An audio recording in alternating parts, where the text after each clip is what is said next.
koa satria efa manatrika antsika hoe Jehovahandriamanitra ry havana hame voninahitra azy tsika aloha. Voninahitra ny ho an'Andriamanitra irery ihany. Alleluia! Masina, masina, masina Jehova tompony maro, enika ny voninahiny tany rehetra. Amen. Dia ho ampitomboana ho aminareo mandrakariva ny ry havana, ny fahasoavana sy ny fiadanana izay avy amin'Andriamanitra raintsika sy Jesosy Kristy tompontsika. Faly miarabantsika rehetra amin'ny anaran'i Jesosy. Mira firambavao an Jehova, mira ho an Jehova ry tany rehetra. Mira ho an Jehova misaora ny anarany. Lazao isan'andro ny famonjeny mahafaly. Ambarao any amin'ny jentilisa ny voninahiny, ary any amin'ny firenena rehetra ny fahagagana ataony. Fa lehibe Jehova ka mendrika ho derainy indrindra, sady matahotra fa ambony ny Andriamanitra rehetra. Fa ny Andriamanitra ny firenena dia tsy nitsinony, fa Jehova nanao ny lanitra. Fa mira piratana sy voninahitra ny ao anatrehany. Yesu fahatsaran-tareno ao amin'ny fitoerany masina. Ry firenena manomeza ny Jehova, eny manomeza voninahitra sy hery ho an Jehova. Manomeza ny Jehova ny voninahitra ny anarany. Mitondra fanatitra ka makanesa eo akianjany. Miankofy eo anatrehany Jehova amin'ny fiangona masina, mangovita eo anatrehany ry tany rehetra. Amen.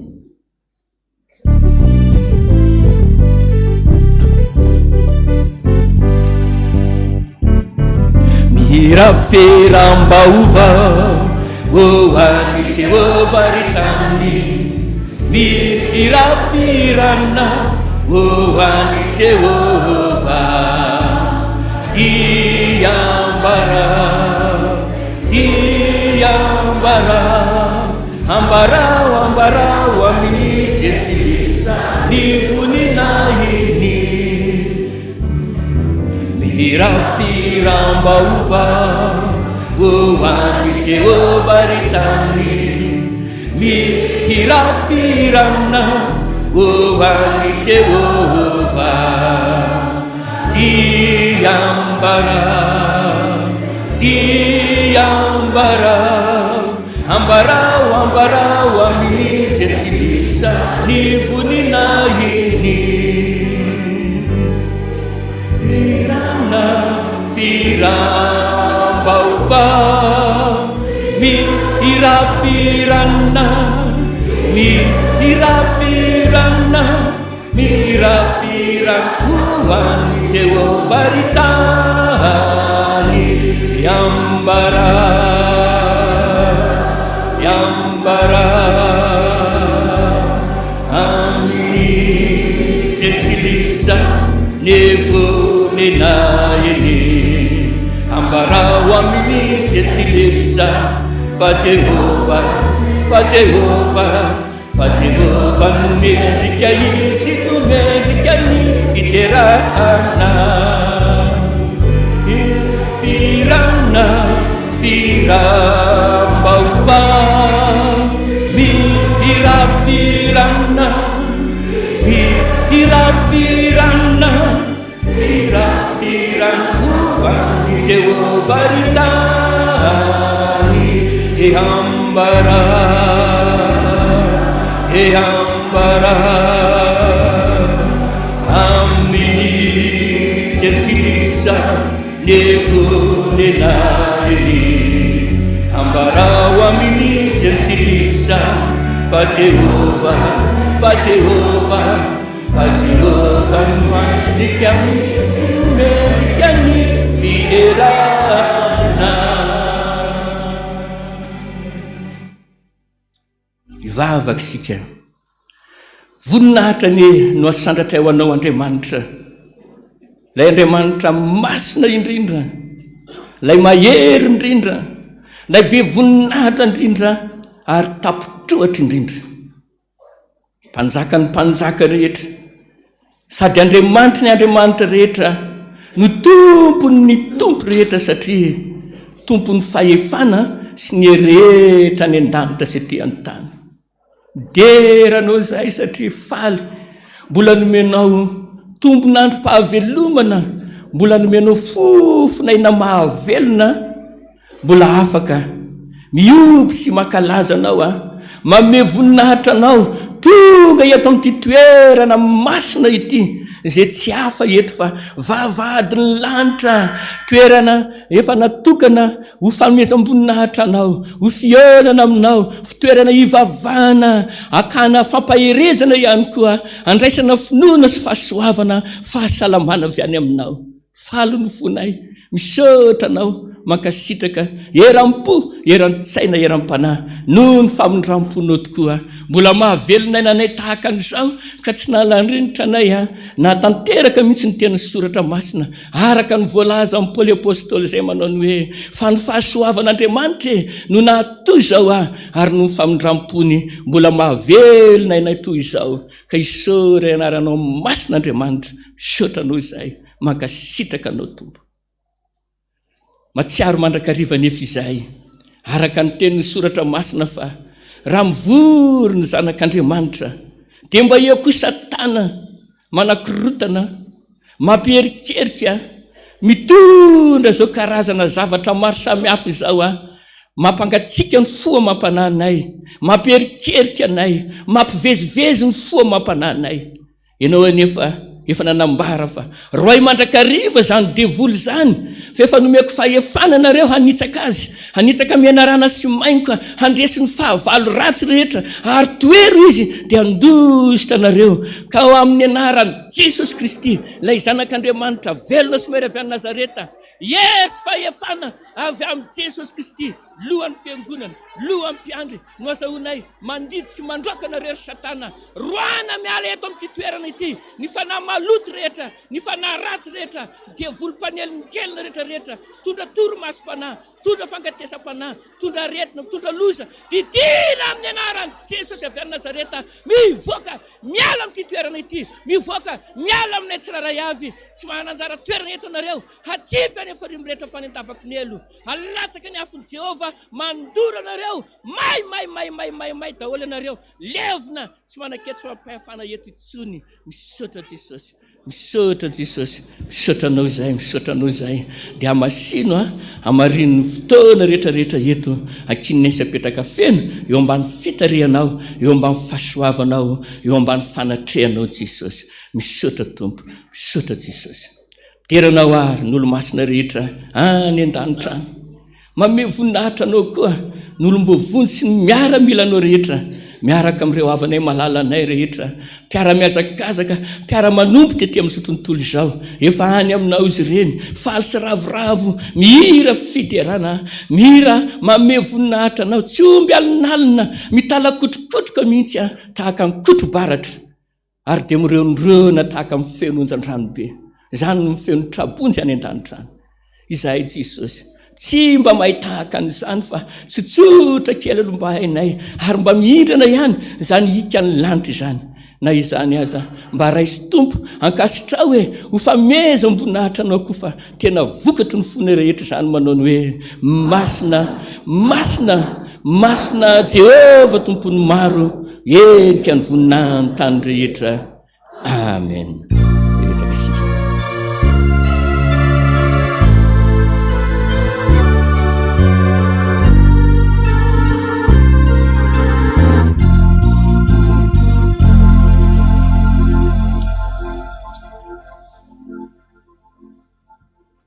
Tsy angina reny oby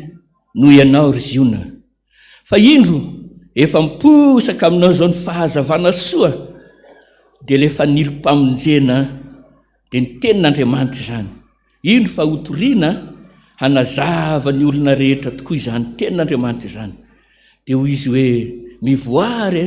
andao sika hanandratra faneva ka sandrato ozy mifaneva sonareo tsy ianao lay mpanjaka fa iresaka aminao izy fa avy aminao ny famonjeny sy ny lova izay atolony ianao satria ianao dia tena tsy fony ary olo tiany tokoa iresaka amintsika ny tompo amin'ny afatra ho ampitondrai ny mpanompony ka ataontsika izay hira izay raika amin'ny 500 sy 300 firana protestanta ny andininy voalohany ihany ny ataontsika eo ampipetrahana ihany fa rehefa eo amin'ny fivererana kosa tsika hoe mivoary dia asandrato amin'izay ny faneva soanareo dia tsy ianao ilay mpanjaka dia hiara hitsangana misy tsika rehetrarehetra hitsena ny mpanjaka amin'ny alalan'ny teniny satria ilay Andriamanitra mpanjaka tsika tsy hafa fa tenin'Andriamanitra ho fanajantsika azy ataontsika amin'ny fotsika rehetra manontolo izany.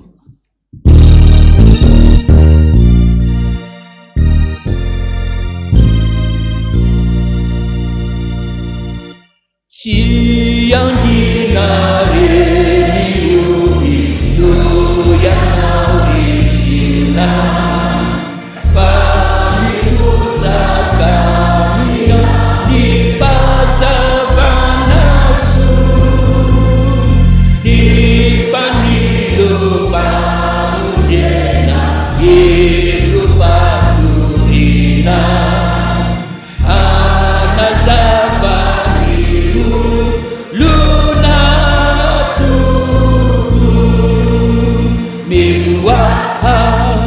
Asakato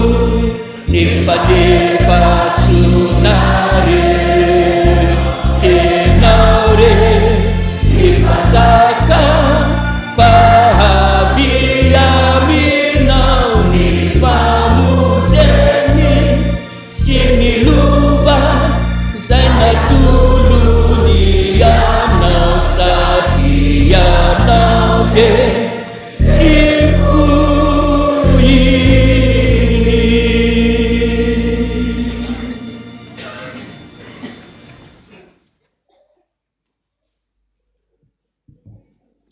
Iondrika hivavaka isika mitsena anao tokoa izay a Jesosy Kristy ilay tomponay ilay mpanjakanay Andriamanitra masina somarina ambony indrindra ary ilay Andriamanitra be fiantra sady be famindrapo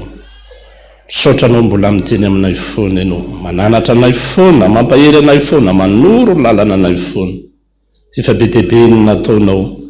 fa mbola manakambara aminay ianao androany ny angatahako aminao dia sokafo ny sainay rehetrarehetra alalan'ny soratra masina Jesosy fa tena ahafantaranay mihitsy izay sitraky ny fonao pitraho ambavako ny teninao ampaherezana ny vahoakanao ilay ty teneninao fa tsisy ty foky very eo na dia iray azy dia mitenena aminay Jesosy fa mihain'ny mpanomponao anaranao Jesosy Kristy velona sy mahery avy any Nazareta no anolorana sy angatany izany vavaka izany. Amen. Mazaho toerana isika.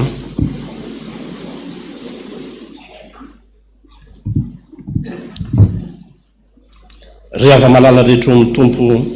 ampitombonao aminareo aneny fahasoavana ny fiadanana avy amin'Andriamanitra ray tsy Jesosy Kristy tompo. Ny tompo hoe tsisy afaka manantona raha tsy efa nitao amin'ny fanahy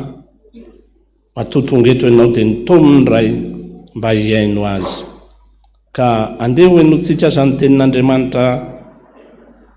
iresahan'i Jesosy amintsika izany a dia andeha hiarantsika mamaky any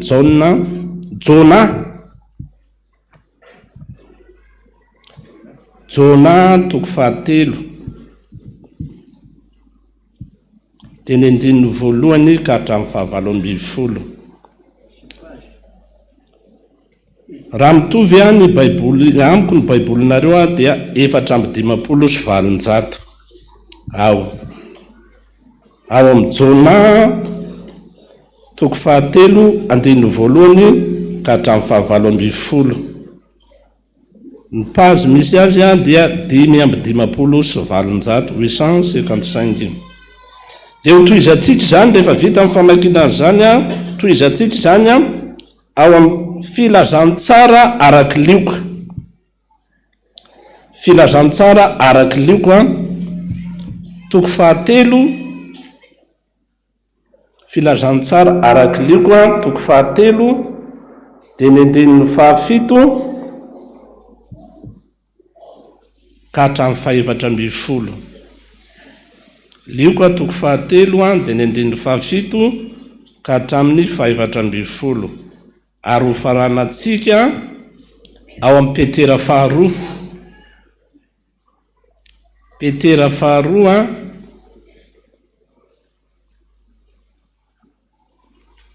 toko faharoa, Petera faharoa toko faharoa ny andininy fahaefatra ka hatramin'ny fahafolo. Efa nataoko miadana tsara dia asehtsika ny famakiana ny teny ary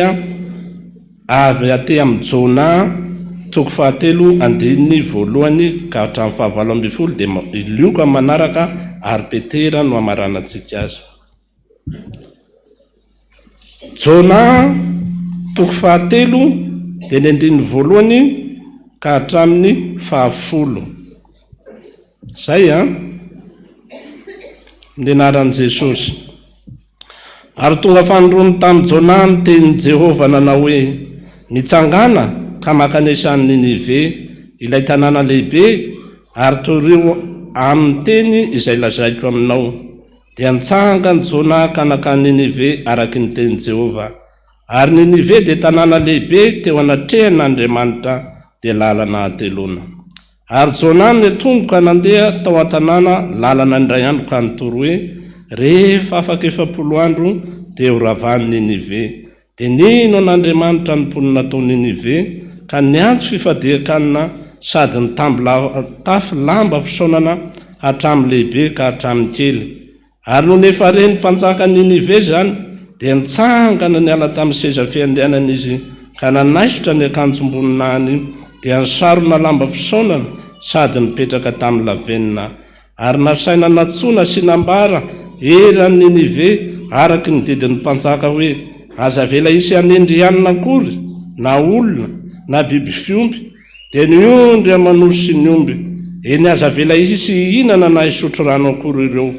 fa aoka samy isarona lamba fisaonana ny olona sy ny biby fiomby. Ary aoka hitaraina mafy amin'Andriamanitra izy ary aoka samy afoy ny lalana ratsy sy ny fandozana eny an-tanany izy rehetra. Fa angamba hiverina ihany Andriamanitra ka anenina ary hiala amin'ny fahatezerany mirehitra mba tsy ho lanindritra isika. Ary efa hitan'Andriamanitra ny nataon'ireo sy amin'ny alany tamin'ny lalan-dratsiny dia nanenina izy ny amin'ny loza izay nolazainy hamelezana azy ka tsy nataon'izany. Ao amin'ny filazantsara ny Luka toko fahatelo andininy fahafito ka hatramin'ny fahaefatra ambin'ny folo. Dia hoy izy tamin'ny vahoaka izay nakeo aminy mba hataony batisa: ry taranaky ny menarana, izy zany nanoro hevitra anareo antositra ny fahatezerana ho avy, koa mamoaza voamendrika ny fibebahana ary aza manao anakapo hoe manana ny Abrahama oranay izay falazaiko aminareo fa Andriamanitra mahay manangana zanaka ho an'ny Abrahama avy amin'ny reto vato reto. Ary indro efa mipetraka ao mifototry ny hazo sady ny famaky, koa ny hazo rehetra izay tsy mamoa voatsara dia ho kapaina ka atsipy any anaty hafa. Ary ny vahoaka nanontany an'i Jaona hoe inona ary no ataonay? Ary namaly izy ka nanao taminy hoe izay manana akanjo roa dia aoka hanome ho an'ny tsy manana, ary izay manan-kanina dia aoka hanao toy izany koa izy. Dia avy koa ny mpamory hetra sasany mba hataony batisa ka nanao taminy hoe mpampianatro, inona no ataonay? Ary hoy izy taminy aza mampandoa mihoatra noho izay notendrena halainareo. Ary nisy miaramila koa nanontany azy ka nanao hoe ary inona kosa ny mba hataonay? Dia hoy izy taminy aza mitoatoa foana amin'olona ary aza miampangalainga ary mianena amin'izay amin'ny kalamanareo. Faranantsika ao amin'ny Petera faharoa toko faharoa andininy fahaefatra. Fa raha tsy navelan'Andriamanitra ny anjely fony nanota fanoroany ho any amin'ny eloka anatolony ho andavaka maizina mba ho tehirizina ho amin'ny fitsarana. Raha tsy namela izao rehetra izao taloha izy fa namonjy no ampitory ny fahamarinana sy ireo fito fony nahatonga safodrano tamin'ny ratsy fanahy teto amin'izao tontolo izao. Ary nataony nanjary lavenina ny tanàna Sodoma sy Gomora ka noeloy ny horavana ary nataony fananarana ho an'izay ratsy fanahy atao aoriana fa ilota marina izay ory sy ory ny fijejejon'ny olona ratsy fanahy novonjeny ho afaka fa izany lehilahy marina izany raha nitoetra teo aminy dia naory loatra ny fanahiny marina isan'andro noho ny nahitany sy ny nandrenesany ny fandikana ireo lalàna. dia fantatry ny tompo izay amonjena ny tsara fanahy amin'ny fakam-panahy sy ny terezana ny olona tsy marina amin'ny fijaliana ho amin'ny andro fitsarana, indrindra fa izay mandeha araka ny fitarihan'ny nofo sy laza zava-mahaloto ka manamavo ny manana fahalehibiazana. Amen. Ray masino.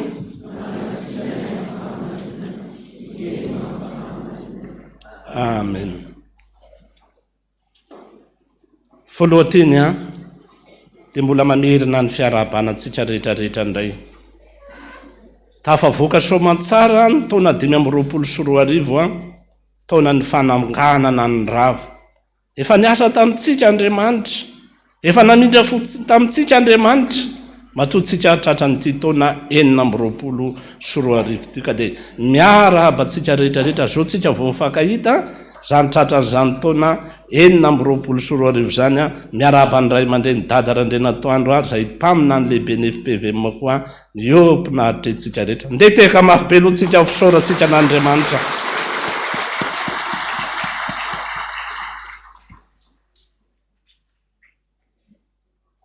Vahatra ny vava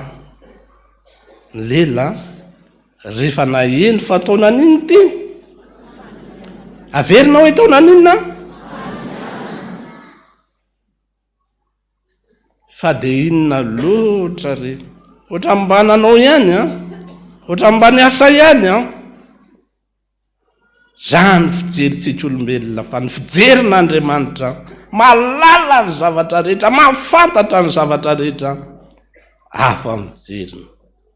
Rehefa niondrika ana ianao an'iny dia nitraka rehefa avy eo dia hoa misaotra Jesosy mbola miteny aminay ianao.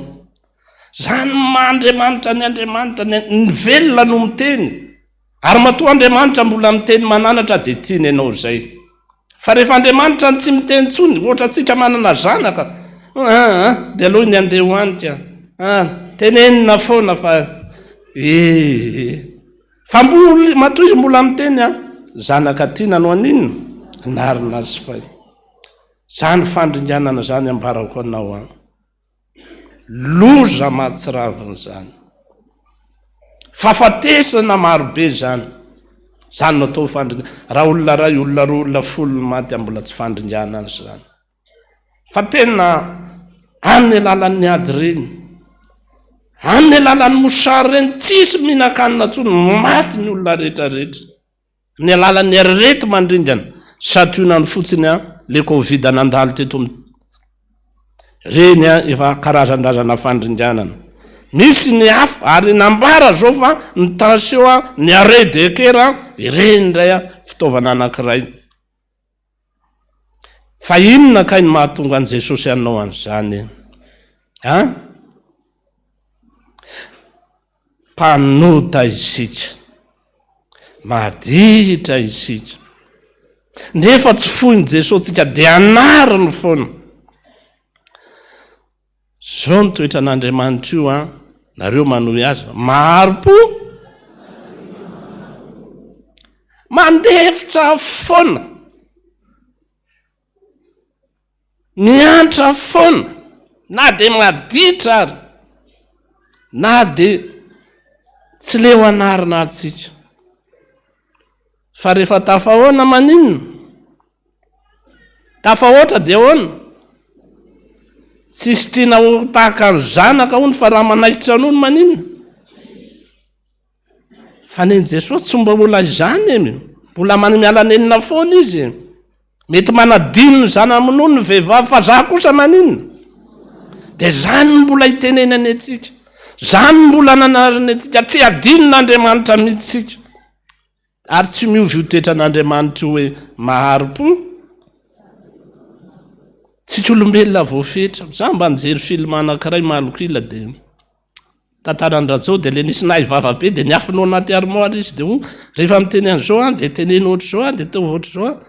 nahy vavabe le teto avaly anina ny tamin'izana ny sainy tsy dia fantatra, nahy vavabe voaka avy tao izy. Nataoko ihany ny angina fa tafahoatra loatra ny vavany. Zay rehefa tsy zaka tany aminay ihany koa nisy olona vavaka izy dia ho arabaky teny tenin'Andriamanitra dia zay mamely ny takolaka ao avia meo azy nameny le olona tamainy izy ay narary zany fa noho ny tenin'Andriamanitra dia ahoana io koa ny havanana azy meny le olona vita zay ny n'Andriamanitra fa tsika rilamy zay no ifampitady eto tsy zakany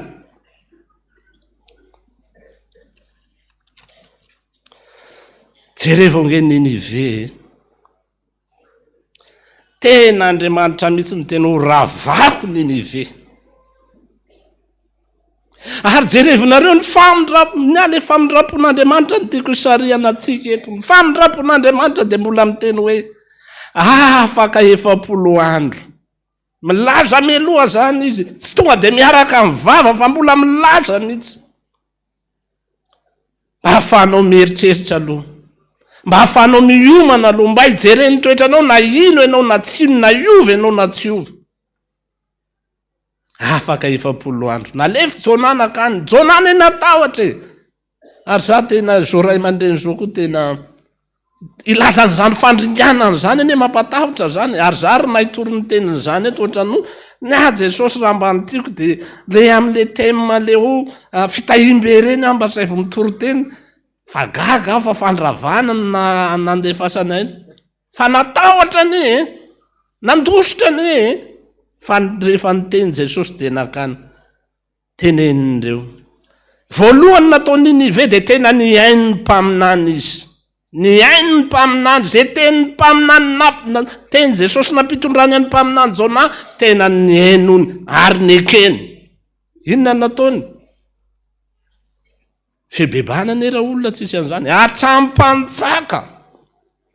niala tao amin'ny seza fiandrianany ny fady ianina daholo ny vahoaka an'Andriamanitra hatramy bibifiompy ene nasainy fady ianina teo na ny omby na ny fanaka rehetra tsy misy mihinana na misotro fa andao hibebaka amin'Andriamanitra andao hibebaka andao ho ravantsika aonao sisy ny tenin'Andriamanitra rehefa nanao an'izany nanenin'Andriamanitra le fonao mibebaka io le fonao manaika azy io le fonao miaika amin'ny fandozana sy ny fahazaran-dratsinao io no mampitony ny fon'Andriamanitra io tsy vola tsy arena fa le fonao manaiky mihitsy eny diso a Davida ane rehefa nanota tsarovo tsara fa niteny Davida nanoratra ny salamy faharaiky amby 50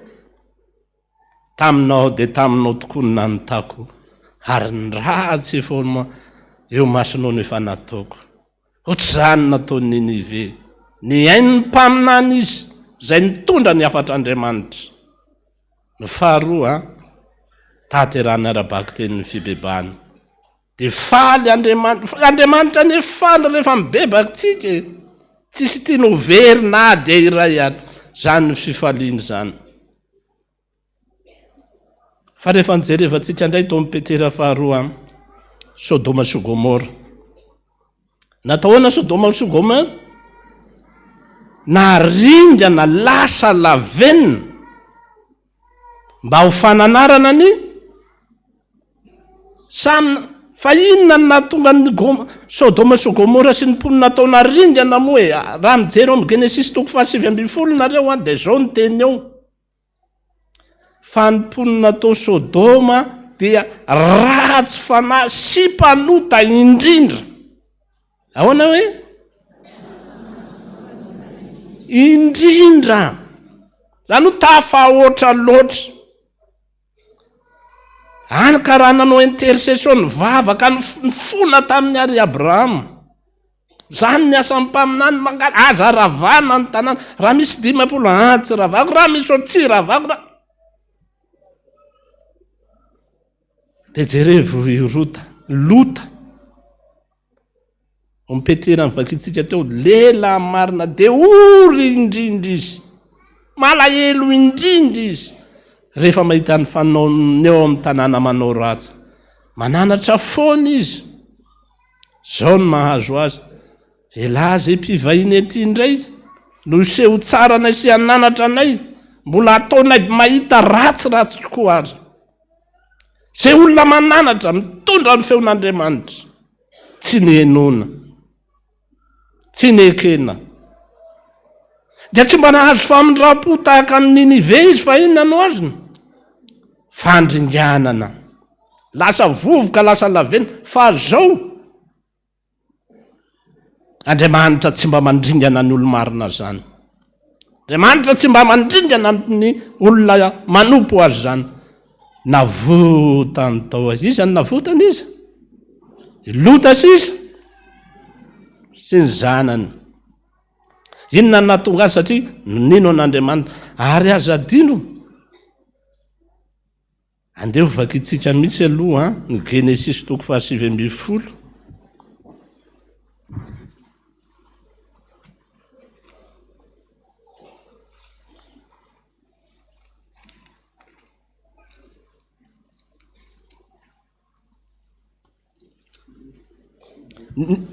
Genesis 7:20 dia ny andininy 7:20. Jereo tsara dia aloha mamaky tsara tsika ny anaran'i Jesosy. Ary raha noravan'Andriamanitra ny tanàna tany amin'ny tany lemaka, dia natsiaro ny Abrahama Andriamanitra ka namoaka ny Lota hiala teo voan'ny koravana tamin'ny nandravan'ny tanàna izay nonena ny Lota. Amen. Lota zanadralan'i Abrahama. Tsy nafoy an'i Abrahama fa nanaraka an'i Abrahama teny foana. Ka noho ny vavaka sy ny fitokisan'i Abrahama an'Andriamanitra dia nijery ny taranany izy. Nijery ny havany koa Andriamanitra. Dia raha horavany io anoho ny vavaka sy fakasitrahana valim-pitomen'Andriamanitra an'i Abrahama, nafahany tao koa i Lota. Hafa mitsy ry havana ny manana mpaminany zany. Mifona ho anao, mivavaka ho anao, mba tsy ho anisan'ny tratry ny fandringananao fa handray fitahina amin'Andriamanitra. Dia jereo fa na dehibe ary nindringana maninona. Tanteraka tamin'ny Lota ny tenin'ny soratra masina hoe, na dia misy arivo ary lavoaka eo anilanao ary ray alina eo aninona, tsy hatraminao ny loza. Jery maso fotsiny ianao. Ka ninona niatra tamin'ny Sodoma sy Gomora ny mponina tao tsy niatra tamin'ny Lota zany, satria nino an'Andriamanitra izy. Ry havana, tonga amin'ny zanaky ny FPVM manteny hoe fandringanana. Taona ny fandringanana. Anjara atsika zao hisafidy ho tahaka ny Ninive ve sa hisafidy tahaka ny Sodoma sy Gomora. Indro alefa eo anoloantsika ny fiainana sy ny fahafatesana. Dia hoy izy hoe mifidiana ny fiainana. Fa indraniko ny teniny Joshua hoe fa raha zaho sy ny ankonako dia ninona?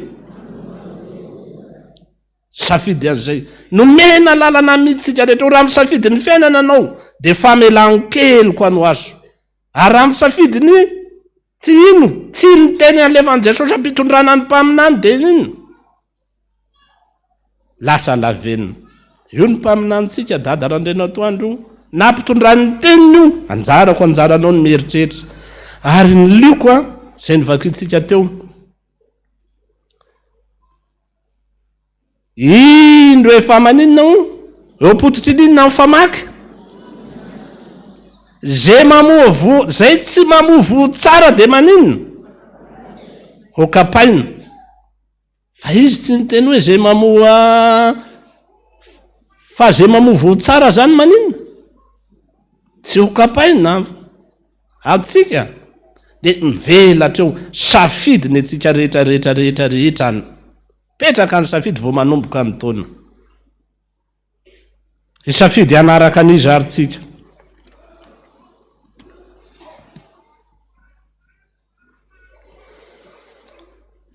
Andao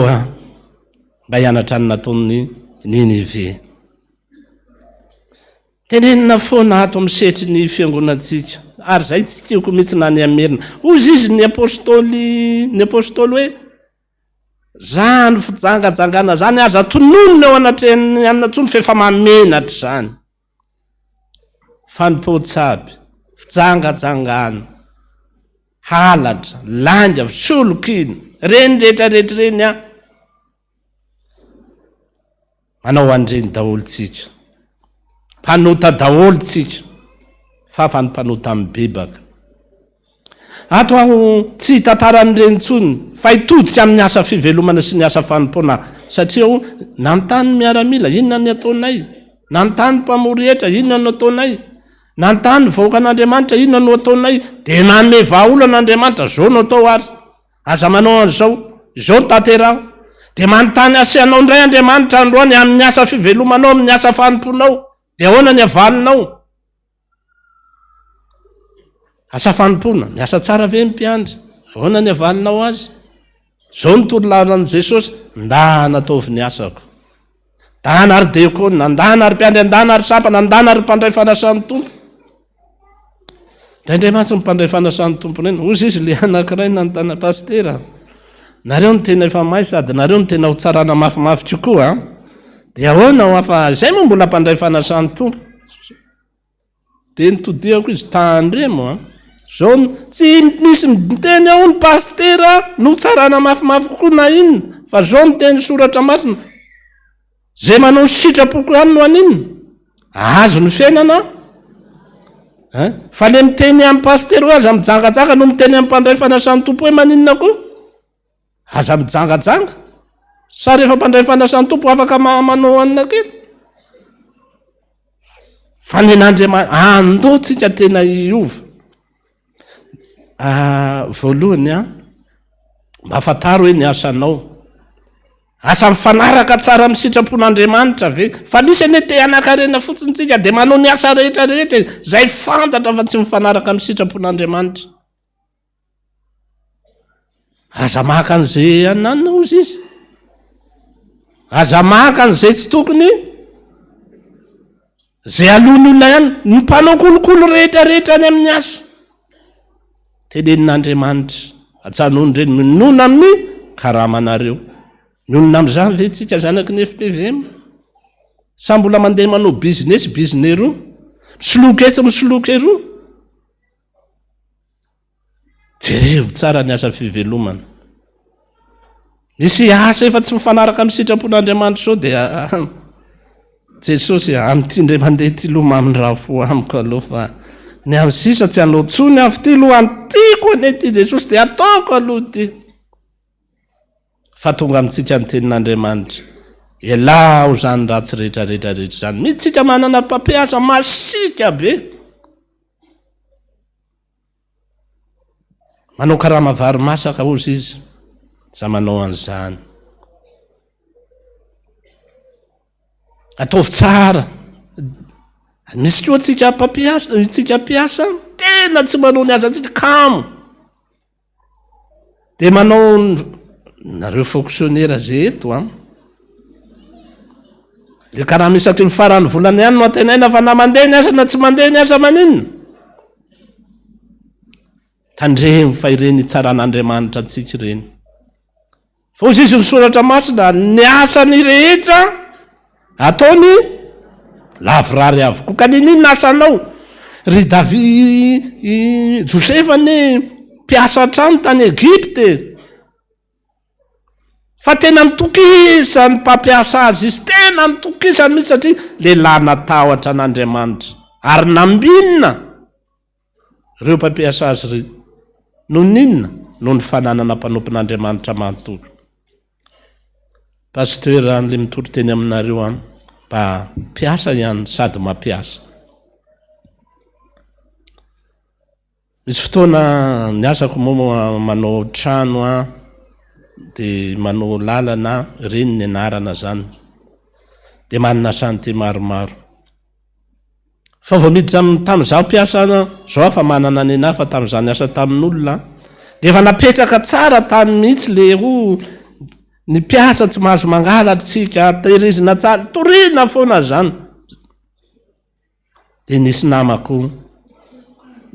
mpiasa be dehibe zay dia rehefa iresaka moa zareo misotro toka dia ndao za mbola tsy pastera tamin'izany dia nety ndao pastera dia nandeha mamimama am'izay sy de zao miteneny za miteny anaozy izy sefo moa tam'izany sefo a mba mangalara ihany tena tiako anaozy izy de mba maninony satria le namako rehetra nangalatra daholo de mahavita trano de za zany a malahelo izy fa za tsy mba manana trano tam'izany de nantorohevitra mba mangalara ihany zay ene ozy izy afaka manao ny tranonao ataova ty fotsiny pointazinay de zay manao tsy nety halatra ve namelomana ny vady halatra ve namelomana ny zanaka zay angatahana fitahina avy amin'Andriamanitra tsy nety de malahelo ry zareo eny tsisy andovana io fa de tovy azy fa zaho manana ny anako ankehitriny vo miditra ny sanyteko tonga de vavaka tsika fantatry ny mpiasa rehetra zany vavaka de misy tenin'Andriamanitra ne zako mitsy ho any amin'ny toeram-piasako rehetra ataoko tempolo kelin'Andriamanitra aneon'Andriamanitra ny heriny andreon'Andriamanitra ny voninany ary vavako andro amanalina ho andreo mpiara miasa amiko reo mba ho tahin'Andriamanitra reo tahin'Andriamanitra voalohany am'ireo hiala amin'ny ratsy fanaondreo ary de omen'Andriamanitra fitahina mpampiasa rehetrarehetra ko tsy adiniko mihitsy mitondram-bavaka andreo fa ozy izy ny soratra masina mivavao amin'ny firenena zay nandefasanareo babo fa raha miadana izy miadana ko tsika ka raha ataotsika tsara ny asan'Andriamanitra de ho hitatsika amarana ny torotenitsika voalohany andao hiverina amin'Andriamanitra am'izay ndao tena hiala amin'ny fahazarany ratsy rehetrarehetra sika samy manana ny azy io zay afaka aza hiverenana tsony ko ny tsy afaka ary mbola manahirana ny ala aminy zay afaka aza hiverenana itsony manana asany za moa tiako mandeha any ambanivohitra be de nijery fiangonana any anaty ala tany faritra ambositriny ato fona eno fandringanana any mo mitoka gasy zany fivelomana any zany de fary ny ambolena rehefa nitorina ny teno ratsy nitoka de naozy izy pastera ny ataonay am'ty farinay ty zany fa io tsy maintsy ahodina toko io de ozy izy arindanany eo am' Jesosy ary de nivavaka izy natoro azy fotsotry zany ola tsy mbola mahay mivavaka zany teny tamin'i Jesosy hoe ialao fahavelomiko amin'ny fomba hafinareo tonga de najany ny fambolena fary rehetrarehetra satria azao nataoko nanapa-kevitra zany eny mbola ny zanaka zany mbola majeny fa ny fitiavana an'Andriamanitra ny fankatoavany ny tenin'Andriamanitra najano zany iorona amin'ny fambolena tsotra zay pastera ianao mba ahoana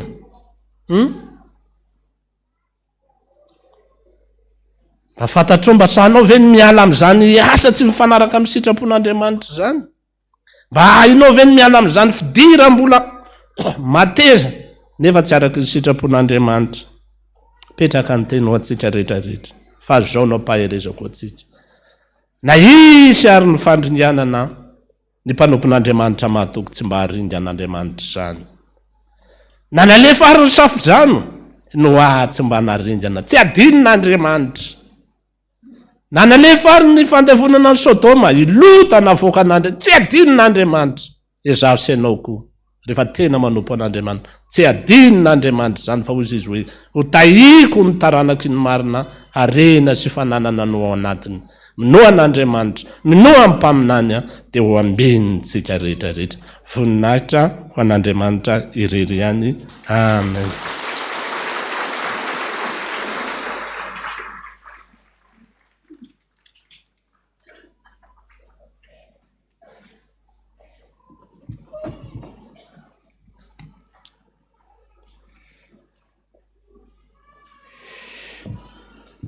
Sotran'Andriamanitra lehibe tsika ry havana ny am'izany afatra mieziniezina zay tonga tamintsika izany mametraka fanontaniana aminao hoe iza ary mba tena te-andova izany fiainana mandrakizay izany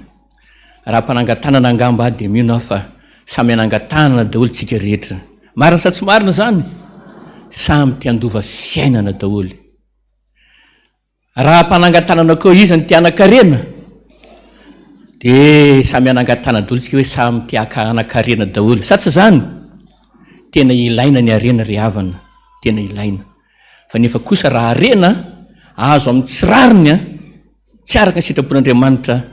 dia mitondra ozona ho anao iny zao moa malaza zao ny hoe amin'ny lara politika za tsikitra zany akory fa malaza ny hoe ady seza ady voninahitra e za zao te anontany atsika koa raha mpanangatanana eo iza ny te anamboninahitra iza ny tena te ho be voninahitra anangatanana daholo tsika raha tianao ry havana ny anakarena na tianao ny tena anamboninahitra tianao ny tena anana fiainana tsy le tena arena ty amin'izao tontolo izao no tena katsahana fa le aren'ny lanitra tsy le voninahitra ty amin'izao tontolo izao no tena ho katsahina fa le tena voninahitra Andriamanitra ataovy ny asan'Andriamanitra ataovy ny sitrapony ary tsy le fiainana ity an-tany ny tena katsaitsika mandalo sy miserana ihany zany fa le tena fiainana mandrakizay any an-danitra izay ny tena tokony ho katsaitsika noho izany raha tianao ny anakarena raha tianao ny tena atao hoe hanamboninahitra raha tena tianao ny tena atao hoe be voninahitra azo ny satry voninahitra zany indrindra andova zany fiainana mandrakizay zany zavatra anankiroa nolazaiko amintsika izay araka voalaza ny soratra masina any amin'ny boky noabolana any manao ny hoe ny valy ny fanetretena sy ny fahatahoran'Andriamanitra dia arena sy voninahitra ary fiainana manana ary fanetretena ary manana tahotra n'Andriamanitra mandrakiriva manaova ny marina fa zay rehetra manana fanetretena zany no atateraka zay voalaza rehetra teo misy taratasy tonga vetivety ty afatra maika vakina vetivety aloha ny fiarakodia 42 267 TWW averiko 42 267 TWW 1048 TBN iangaviana hoe mba akisika kely fa somary mbana ao amparkina mbana ny tomabiliny olona sotra tompoka zay tompony zay fiarakodia zany mba voaka kely vetivety manakisaka an'izany rehetra zany ndao aritsika rehetra hitodika any amin'Andriamanitra amin'izay ry havana hiala amin'ny lalan-dratsy mihitsy amin'izay raha mpizaozao anao fahiny préare anao fahiny manana fanetretena inavo ny lalan-ratsinao inavo ny toetra ratsinao ina ny fahazaran-ratsinao fa raha ohatra mbola tsy mety miala amin'ireo toetra ratsy reo anao reny le voalaza ny soratra masina hoe olona ratsy fanahy ianao izay ka ny olona ratsy fanahy tsy mba ndovana zany fiainana mandrakizay zany raha ohatra kosa anao ka ny safidy andova fiainana mandrakizay matahora aran'Andriamanitra manaova marina mandrakariva dia ka tsy mifanjakan'Andriamanitra sy mifahamarinany dia anampy anao ny zavatra rehetra ka anao antira tytsika hitoditsika manokana ny amin'Andriamanitra manoloana ny setry ny tenin'Andriamanitra zay retsika teo hoe izaho anie Jesosy ka mba maniry mihitsy ary tsy adita intsony aza madita tsony ary indray amin'izay tsy ikiritsony fa tena iova fo amin'izay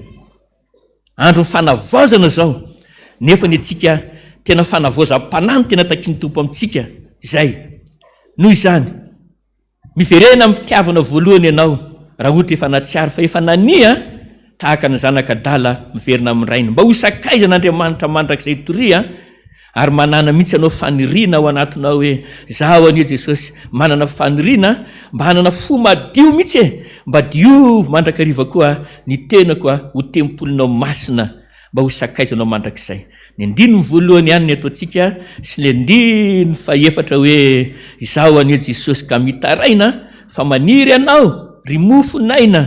ho tempolinao ry tomposoa mba honenanao mandrakizay ataontsika tena hirambavaka fiantorana any amin'ny Jesosy mihitsy zany firanantsika fifoazana zany bokira fa 2:70 na fa 3:70 izy ataontsika mpitiavana zany indiny voalohany eo ampipiatrana ihany fa rehefa amin'ny indiny fa efatra itsika hiara hitsangana zay tsika hiatoraka any amin'ny tompo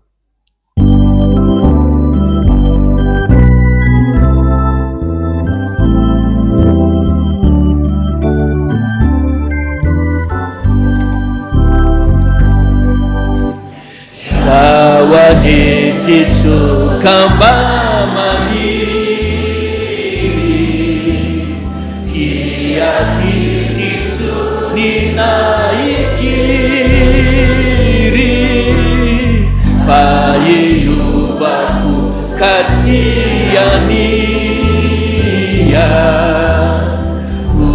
sakaizanao mandraky zadory zao ane Jesosy adiovinao o tempolinao zao ane Jesosy o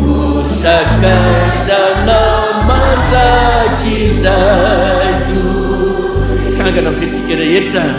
zao ane Jesosy ka minaray fa maniry anao ry mofinaina manery anao ry mofonay ho tempolinao ry tomposoa tempolinao ry tomposoa mba honenanao mandraky zay honenanao mandraky zadory izao e zao ane Jesosy patiovinao o tempolinao zao ane Jesosy o sakaizanao mandraky zadory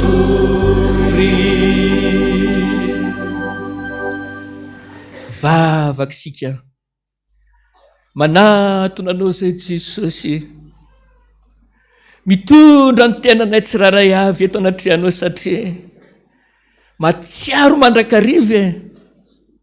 fa mpanota ary amin'ny mahampanotana izay indrindra mihitsy dia tsy lozanota mihitsy izahay fa manota foana ary na dia manana fikasana mba teanao ny tsara aza fa ohatran'izay ratsy izay tsy sitraka ho foana no mba vitanay ohatran'izay ratsy izay tsy sitraka hifoana no mba vitanay Jesosy ka mifona aminao izay miakeloka eto anatrehanao ary tena mibaboka tanteraka fa tena efa nanoty nanao izay ratsy teo masinao tokoa izay efa nataonay avokoa zao karazana rendrarendra zao tontolo izao tsy ho voatanisa eto mihitsy aza angamba zany na ho maraina ny andro fa ianao no nahita ny nataonay rehetrarehetra tompo natany amin'ny afinafina rehetra tany natany amin'ny takotakona rehetra tany na miariary mihitsy aza hitanao daholo reny rehetrarehetra ireny indrindra mofa nahatonga anao tezitra taminay mihitsy ka handringana noho ny fahavetavetana sy ny fijangajangana toanay zanak'olombelona noho ny fanompotsyampy izay tena fady indrindra tena mamparikoriko anao zany rehetra zany eny anisan'ny tena napatezitra anao ka natonga anao nandringana ny Sodoma sy Gomoro natonga anao koa nandrava sy nandrodana retanana rehetra mafiatoka olona tsy mety niova fo tsy mety niala tamin'ny lalan-dratsiny dia naringanao soa ihany fa mbola mampitandrina anay ianao ankehitriny mampiomana anay ianao fa ianao matoa mandefa zany fandringanana sy loza rehetra zany tsy maintsy mampilaza ianao aloha amin'ny mpaminany manambara mialoha mba hiomana anay hiovanay toetra amin'izay Jesosy ka indreto izay mangovotra ary tena torakovotra mihitsy ane matahotra manoloana zany hafatra ao zany ka mba tsy ho voarigana zay Jesosy dia mba ataovy isan'ny mpanomponao manana anjara amin'izany rano zany ka le raha nalatsaka teo ambony azy fijaliana tao Kalvari any Jesosy zany ho ampy manadio anay ho afaka amin'ny ota rehetrarehetra aza tao diso anjara amin'izany zay mba tsy ho very maina ny raha nalatsaka teo amin'ny azy fijaliana hanadiovanao anay hanasana ho anay, ka levony avokoa, koseho avokoa, poteo avokoa, vonoy avokoa, ny eloko mampahotana rehetra vitanay, hatramin'ny razam-be ny andohana rehetra tany, hatramin'ny andro ny fahazazana sy ny fahatanorana rehetra tany Jesosy eo, hifonana aminao, hibebana eto anatrehanao avokoa zany Jesosy, ikekeliko eto anatrehanao Tompo. Ataovy manana ny marika ny rano zanak'ondry izahay ka na dia ho tonga aza ny fandringanana, na ho avy aza ny anjelim-pandringana, ary tsy maintsy ho avy zany, fa zay rehetra manana marika ny rano zanak'ondry, vita tomboka sy ny rano zanak'ondry, vita tomboka sy ny fanamasina, zay rehetra tena manana anao Jesosy, tena ho tombo sy mpamonjy ny fiainany izany tsy ho voaringana, fa ho avitra izy ary ho arovanao avokoa. Ka engany izahay rehetra izao manana n'izany marika vita tomboka sy ny rano zany, dia le rano zanak'ondry n'Andriamanitra mpanaisitra ny fahotana izao tontolo izao, raha madio tsy misy petipetina, tsy misy kilema, zany rano zany mihitsy afafazo mandrakariva, hanenika anay tsiraray avy, mbola hanadio anay indray, ho afaka amin'ny fahotana mangejana rehetra, ho afaka amin'ny ditra rehetrarehetra, ho afaka amin'ny fisotrotoka, ho afaka amin'ny fifona sigara, ho afaka amin'ny finanam-paraky, ho afaka amin'ny fifona rongony, ho afaka amin'ny zava-mahadomelona rehetra, ho afaka amin'izay rehetra toetra ratsy, fahazaran-dratsy mangony fotsiny, reny toetra ratsy atao fanamarina tena, avinavikevitra indrindra Jesosy, ny fijangajangana sy ny fahavetavetana indrindra, mba ho afaka amin'izany izahay. Raha azonay antoka tokoa Jesosy, fa tena mibebaka tokoa izahay, tsy hiverina itsony amin'ny ratsy fanao, dia ho marina aminay tokoa ny teninao, ka ho an'izay tena mibebaka tokoa araka ny teninao, fa matoky sy marina ianao ka mamindra foa sy miantra, ka zay rehetra tena miaiko ny fahotana sy mitsotra ny fahadisoany, iova fo amin'izay, tena ho marina izy ary andova fiainana mandrakizay, handray ny famelan-keloka, ka raha mba sitraka ao Jesosy, engany Jehovah Andriamanitra, mba ho marina aminay, ho tanteraka aminay mandrakariva ny teninao hoe Andriamanitra ny aho fa tsy olombelona tahaka anareo ka ho tofo mandrakizay, fa noho ny amin'ny anarako dia ho noniko ny fahatezerako. Ary indro efa mandevina ny fahadisoana tahaka nandevonako ny zavinao, ary efa mamela ny eloko rehetra ihany koa tahaka nandevonako ny rahona.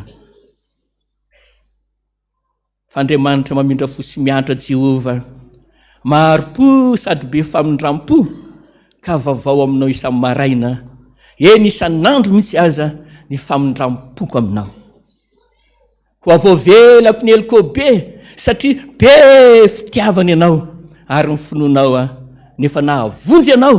ka dia mitongava aminao amin'izay ary araka izay rehetra iriny fonao. Ka ny tena irinay mihitsy Jesosy iriny fonay, dia ilay andovany fiainana mandrakizay, ka ndray andro efa tonga ny fotoana ialany ety an-tany, tsy maintsy samy ho faty daholo izahay, ny olona voavela eloka rery ihany, nanaiky nosasana sy nidiovinao tamin'izany rano zany Jesosy ny fitafiam-panahiny, zany ny hiditra ao an-tanàna, andova fiainana mandrakizay, inana n'ilay azonaina velona mandrakizay, hanana fiainana mandrakizay. Ho tanteraka aminay anie zany Jesosy, kanefa na dia mbola tsy tonga any an-danitra izahay, fa mbola eto an-tany misy anay, atao efa tanteraka aminay mandrakariva zany fahasambarana ho amin'ny voavela eloka rehetra zany, araka n'ilay tononkirany Davida mpanjaka efa voasoratra ao amin'ny boky ny Salamy zany manao ny hoe fa sambatra ny olona izay voavela ny elony sy voasarona ny fahotany, sambatra ny olona izay tsy sain'i Jehovah eloka ary tsy misy fitaka ny fanahiny. Amen. Mino an'Andriamanitra raitsy to mpanao ny lanitra sy ny tany aho, ary mino an' Jesosy Kristy zanan'lahy tokana tompontsika izay notorotorona tamin'ny fanahy masina, nateraky Maria Virginy nijaly raha nanapaka ny Pontio Pilato, nombona tamin'ny asa fijaliana, maty ka nalevina, nidina tany amin'ny fiaina tsy hita, nitsangana tamin'ny andro fahatelo, niakatra ho any an-danitra, mipetraka eo ankavanan'Andriamanitra raitsy to, avy any miaviny tsara mivelona sy ny maty. Ny fanahy masina aho, ny fiangonana masina manerana n'izao tontolo izao, ny fiombona ny olona masina, ny famelan-keloka, ny fitsangana ny tena maty ary ny fiainana mandrakizay. Amen. ny irany lanitra tsara toko ase mahafinaritra eno zany feony olona maro izay fa le toko amihira ohe ny tena manasa sy hery anehoana risana koti ny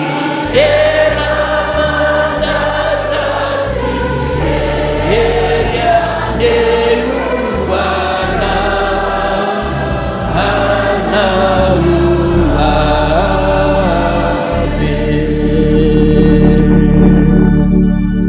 dia voninahitra ny ho an'Andriamanitra irery ihany. Alleluia! Masina Jehova tompony maro, endrika ny voninahiny tany rehetra. Amen. Dia ho tanteraka tokoa n'izany amin'ny anaran'ny Ray sy ny Zanaka ary ny fanahy masina. Amen. Mahazo toerana isika rehetra.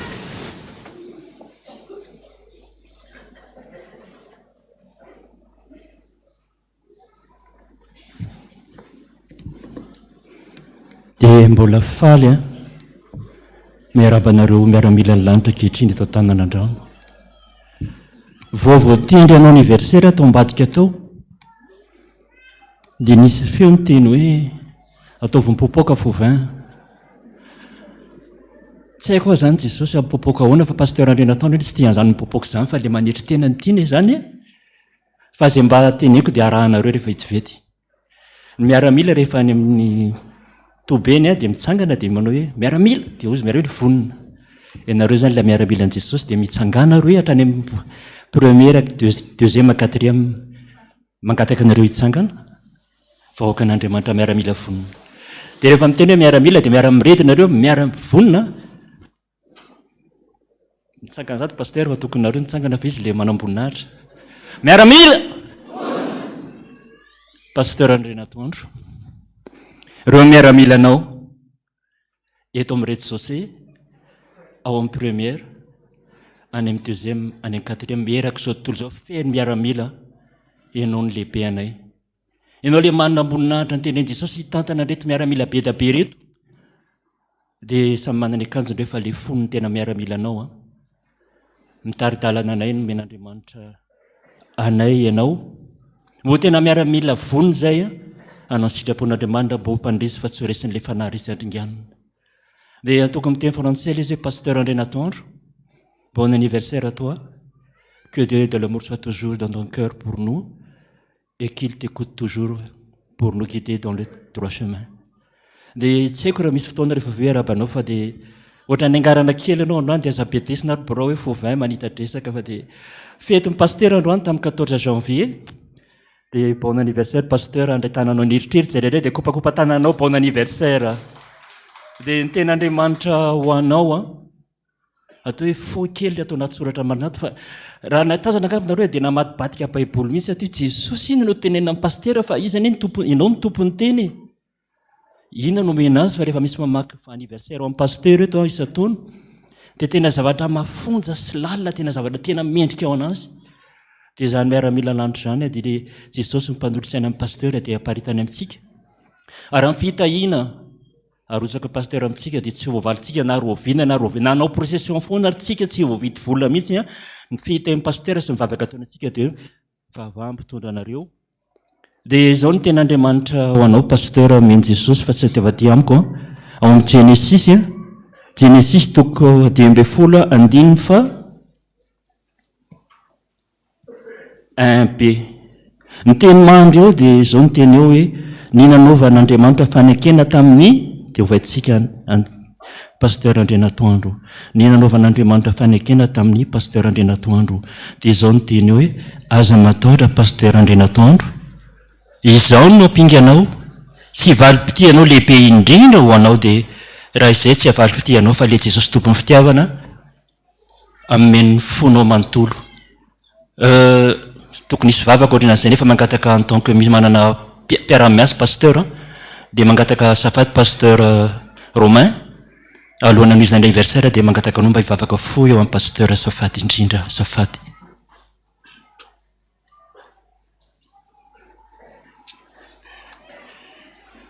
Vavaka tsika ary marina tokoa izany Jesosy fa andro ny mpanomponao tamin'ny 14 janvier teo dia aniny mba natokana fiangonana iray manontolo ny zanany rehetrarehetra manolotra cadeau azy, tsy mba manana cadeau d'anniversaire tolotra zay Jesosy fa vavaka sy firarintsoe zany no atolotray azy. Mivavaka ho azy zay mbola nomezanao azy tombon'androm-pahavelomana, mbola nomezanao azy atao hoe fahasalamana feno mihitsy amin'ny lafiny rehetra, na ara-batana na ara-tsaina na ara-panahy. Anatanteranao mandrakariva ny sitraponao sy ny teny fikasana rehetra izay efa nomenao azy. Mbola ho ampitomboako 13 taona indray ny andro iainanao, efa teninao taminy eny izany Jesosy tamin'izany fotoanandro izany, satria tsy mbola nahita olona mihitsy ianao mahasolo azy. Noho izany tsy maintsy mbola izy hatrany aloha ny Mosesy hitondra ny zanak'Israely dia izao FPVM izao dia mangataka aminao zay Jesosy, tafihery izy hampaherezy mandrakariva ho salama tsara. Zay rehetra faniriny sy etaetany sy ny fikasany tia mbola ho atao amin'izao FPVM izao, ianao no mahalala sy mahafantatra izany Jesosy. Tanterao izany, hamarino izany, atao fantany mandrakariva fa ianao aneny efa nanome azy izany teny fikasany izany. Ianao nefa nanome azy koa Jesosy ny fahefana rehetra, fa ny ataonay dia hanamarinanao izany teninao izany ho amin'izao mpanomponao izao ray aman-dreninay izao Jesosy. Ka engany elatra tokoa ny akarany tahaka ny voro mahery, hiazakazaka izy fa tsy ho sasatra ary andefa tsy ho reraka mihitsy izy, dia ho ambininao sy ho salama amin'ny zavatra rehetra ny izy tahaka ny anambinina ny fanahany ihany koa. Misaotra Jesosy, dia ho fitahiana tokoa izy ary ho famonjena ho an'ny firenena, eny ho an'izao tontolo izao mihitsy azy. Misaotra Tompo, dia amin'ny anaranao ny angatana izany, mpanomponao izay rehetra miompompo miara-mangataka izany manao ny hoe Jesosy eo enoa ny vavakay. Misaotra Jesosy, dia ho tanteraka tokoa ny izany amin'ny anaran'ny Ray sy ny Zanaka ary ho fanahy masina. Amen.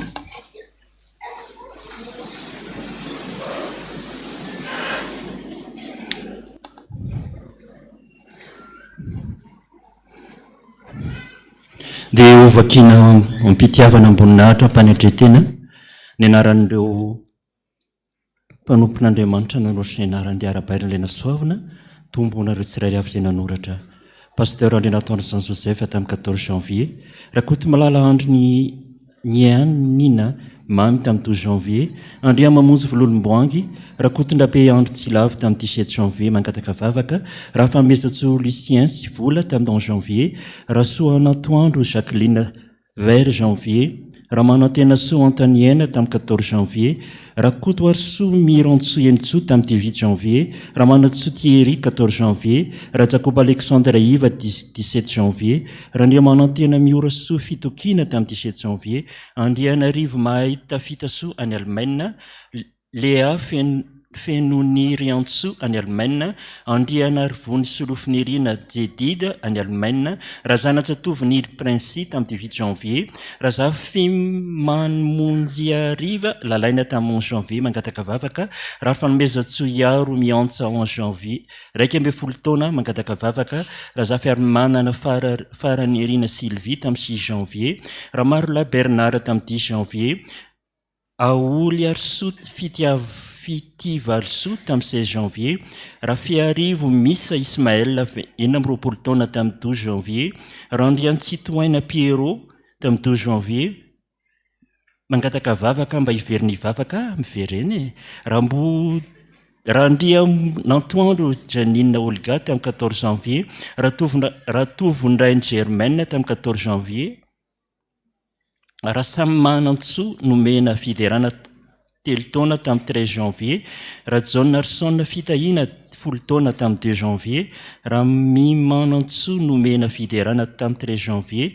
Veljon feno fiderana 7 janvier mangataka fahasalamana sy fahindrena omeny anao zany anaka Amboloana Fenotsoa tokinandrasana vavaka ho fitahina amin'ny asa fakamboty raisireny Jesosy ny tena mpiatsara indrindra azadino Rasoary manana Marie Jeanne 17 taona bon anniversaire 17 janvier mangataka fahasalamana omeny anao zany John Joely Arnivo raiky amin'ny 30 taona tamin'ny 18 janvier mangataka vavaka Elson mamitiana 17 taona tamin'ny 17 janvier ny ankamaroany olona zay nanoratra tao dia mangataka vavaka nefa koa fahasalamana misy nangataka fa ny tompo mahafantatry ny aomponao ny etaitaponao fa omeny anao zany ny famezana tsara indrindra meny tompo anao androany metozy anao afakely indray ve zany sa le ten'Andriamanitra mahery dia ny ten'Andriamanitra zay omena anao zay tsakitsakoana zovakinao mba iraikitra aomponao mba tsy anotanao tson'Andriamanitra fa ho mamisiry amin'ny vavanao rehefa miteny ho fantatry olona fa zanak'Andriamanitra ianao miaramila amin'ny pasteur André Natandro amin'ny alana Jésus Kristy Nazareta ao amin'ny Exodosy toko 4 andininy 12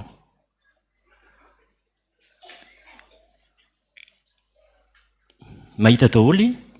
tsy ho an'ny tompony anniversaire an'izany fanao anakory zany ho anao rehetrarehetra zay manatriketo ankehitriny anaiza naiza misy anao koa ankehitrindry tompony anniversaire dia mandehana fa izao no omba ny vavanao ka noro anao izay ho lazainao fa mitsy zany dia eraka hitsangatsika hivavaka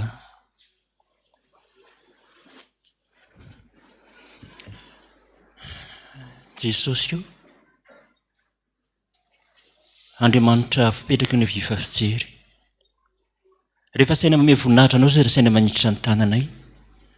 fa anaty janasy fiamboninahitra anao dia manao an'izany daholo izay fa ankehitriny koa rehefa mivavaka izay dia tsy eo mandeha ho azy le manondrika ny lohanay fa mariky mifanajana anao fa ny any anjely arozy ianao anaty soratra masina miondrika manoloana anao rehefa miaona aminao izy ireny hafa misy miaraka aminao zavatra tsy hitreretina misy nandray misy eo fiainanay na le zavatra tenenina teo areo na olona ary ny tena azy dia feo avy aminao zany maton'ny teny ataovy mipopoka dia mipopoka ve le anniversaire pasteur André Natandro teo nafinaritra ve ny olona zay miaramila zay natsapatena teo vonina dia nitsy ny teny vonina ve taminay reto fa mety tany am-pony tany tena vonina izy aloha ary le tsy miteny tena manatanteraka nefa koa raha ny feo mivavanay feonay dia irenao tsirairay avy ny amafy fonay vonina mandrakarivo zay anoana ankatoa eno hitandrina ny afatry ny mpanompilahanao ka dia ho tena feno fifalinana izy amin'ny taona vovoamenao azy zany ameno le hery tsara indrindra azony manohana anay mampianatra anay mitaridalana anay dia izay koa mba ho miaramila mpankatoa ho miaramila isokotra grady fa hijanona fotsiny eo tenatenana eo fa ho miaramila ankasitrahanao ka ny vavanay rehetra na tompony anniversaire na sy tompony anniversaire androany dia mba hiteny fampahirezana teny fitahiana teny fahasoavana tsy teny zavatra moinzany tsony fa hiteny feno foana feno fitahiana feno fahasoavana zany le tena fitahiana menao anay ka ny fitahiana zay tonondray mandray ny ara-panahanay eto ny pasteur anay le lehibe anay indrindra zay nitaridalana anay isan'andro ny taona maro mbola miatraka ny teny ao mbavany sy eo an-tsainy foana anao dia anoro lalana anay hitaridalana anay dia zay tsy hanadino fa tsy tepokonay zay mieno fa na ny andalana eny ary zay na ny ampandrina na ny ampianarana na ny ambrao na ny ampanaovana lakoziny naiza dia feo mamy foana feo mivoaka anay dia raha mahita anay ny olona hoe zany ka tena olona Andriamanitra mpanompon'Andriamanitra tena miaramila ny lanitra ety an-tany satry nay Jesosy ira le bon anniversaire fa mandeha fotoana fa dia mira zany rehetra eo amin'ny pasteur André Natandro efa misakafo manasanao pasteur ho avy any aminay dia izy amin'ny aretiny an-dananao raha hiantany taminao zay efa tsy afaka ianao afantatra izany fa manasa no eritreritry izay hoe mba tongavany aminay Jesosy araka ny teninao satria nampanantenanay ianao fa ho avy hitsidika ny tokantrano tsirairay avy a ka raha mankany amin'ny pastera ianao dia za mianta aminao misy koa hoe mba tongavako hoe ny amiko hoe any aminay tsirairay avy reto izay manondrika ny lohany tena meny izao vavaka izao dia misaotra indrindra Jesosy dia ianao dera sy ny ady vanesy mandrakizay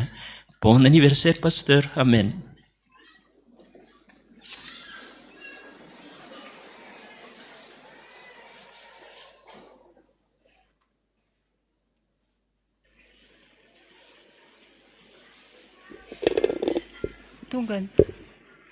tonga fotoana ny 10 minitra ny sekolalady tsika dia hitsangana ny dekona mpian'ny sekolalady a dia ny mpianatra sy ny mpampianatra rehetra ataontsika ny hira tia zaza ny voalohany a rehefa vita dia vavaka tsika dia mipetraka.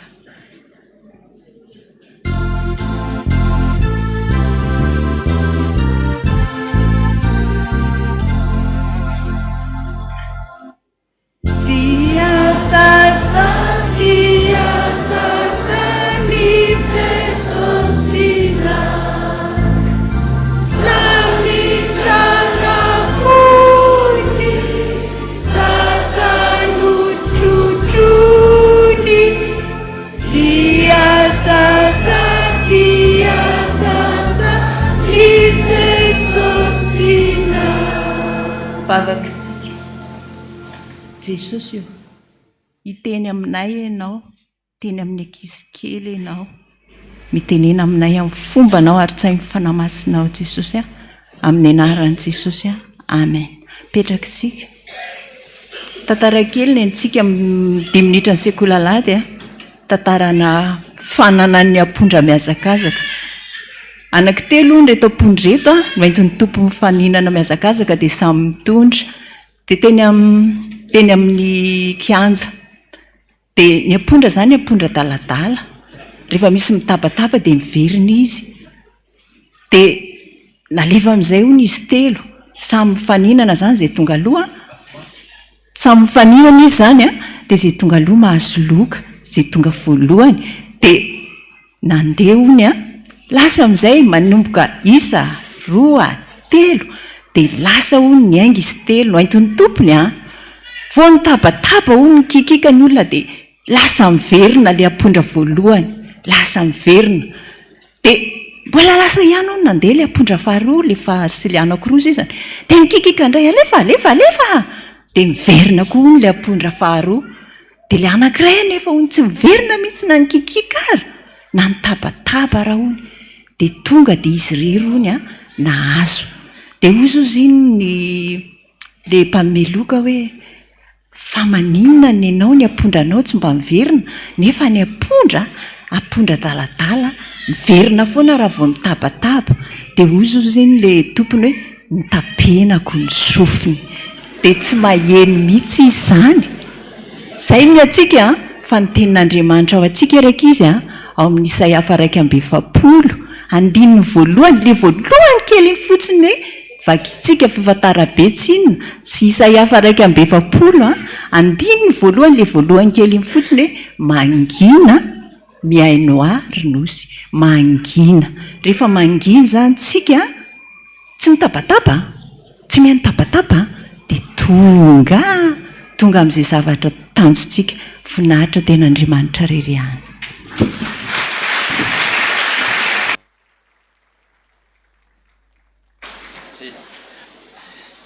Misaotra tompoka, misaotra mivavaka ho an'ny dada, bon anniversaire, misaotra to. Ny teny dada tsotra ihany. Arao izay lazain'i Jesosy aminao. Avereno hoe? Zay, tandremo ny sakafo. Tandremo. Tsy izay matsiro rehetra eny ny vavanao dia verinao fa mahasoanao. Tady io zay tsy izay rehetrarehetra hitanao fa matsiro dia iny foana no hohanina, iny foa mahafaty anao zay. Dia tady io zao teniko izao ny fihinanana hena isan'andro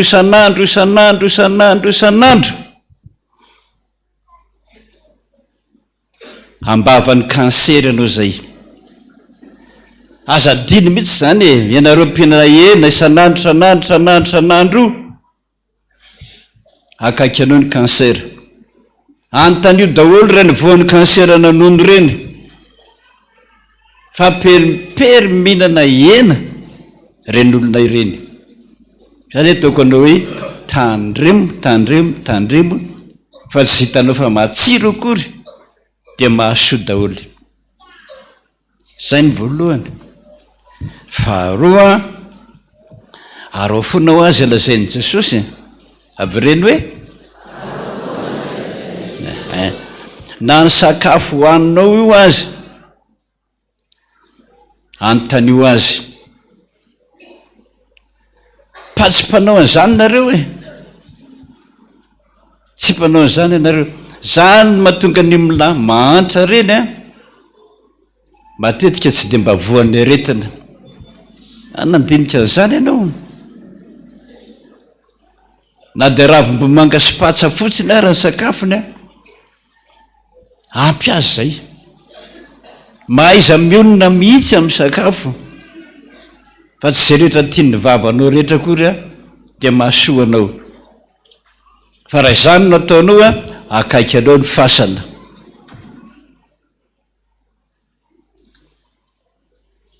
Fahatelo, tandremo ianareo bekiby rehetra, nalana vavy, tsona aminareo zany, tsy adalan'ny sinoa akory a ny misotra n'ilay atao hoe thé vert, dité amin'ny ravina maitso, efa nazy mahanazy manokana. Izy a mitondra termosy ohatrany anahy io, thé vert ny ao anatin'iny. Isaka sy misotro rano izy a dia iny foana. Za nanamarika mihitsy fa ny sonora hinan-kanina, tsy mahay an'izany tsika gasy. Pakany an-dafy a dia nazy loka io vilan'le cocotte minute ngeza be mariky ny fily ngeza be io, feno hena mangotrakotraka ambony latabatra,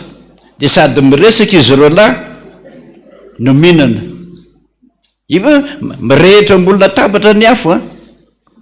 izy miresaka mihinana.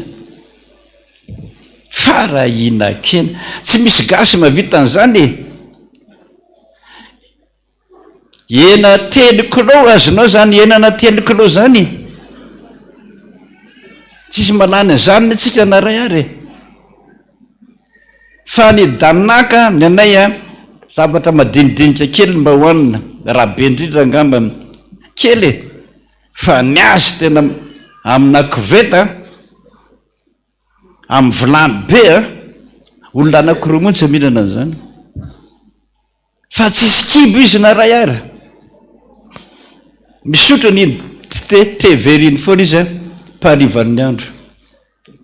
Mba harao zany e, mahatsara lalan-dra, mahatsara fo, mahatsara fahasalamana ny thé vert. Ho an'ny be kibo zany e, fa ny kely kibo aza mihinana an'izany fa tena vao mainka afisa e.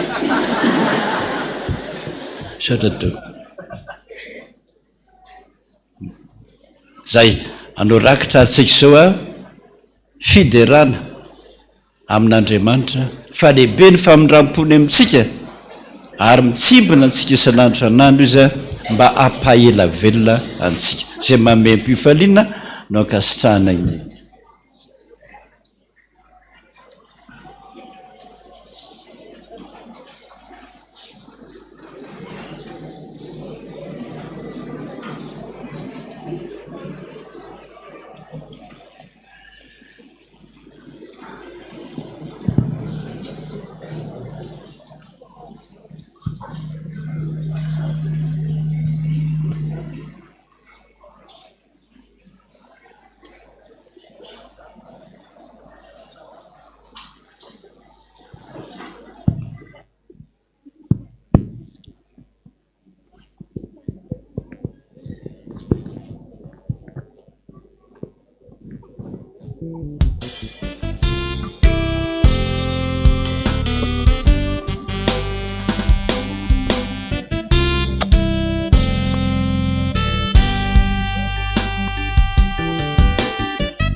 tetiantaany de nitory nilaza hoe mibeba fa efa kaiky ny fanjakany lanitra miomana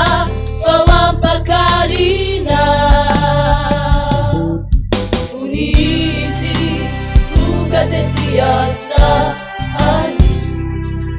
de nitory nilaza hoe mibeba fa efa kaiky fanjakany lanitra miomana fao ampakarina azasondrina sautarakiana azasondrina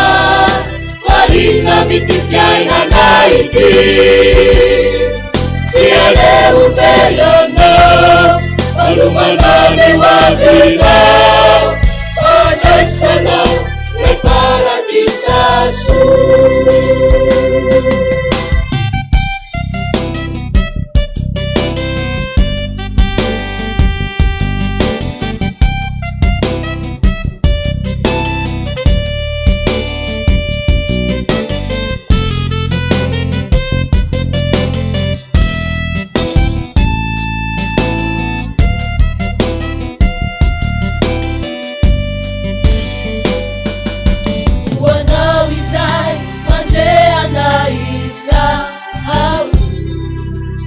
efanudini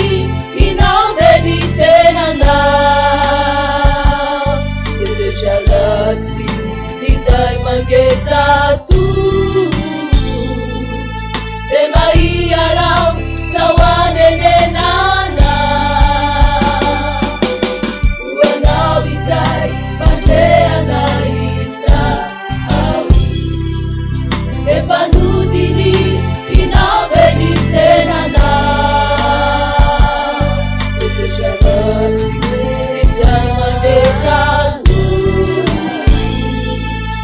ebaialao sawanenenana azasondrina sautarakiana azasondrina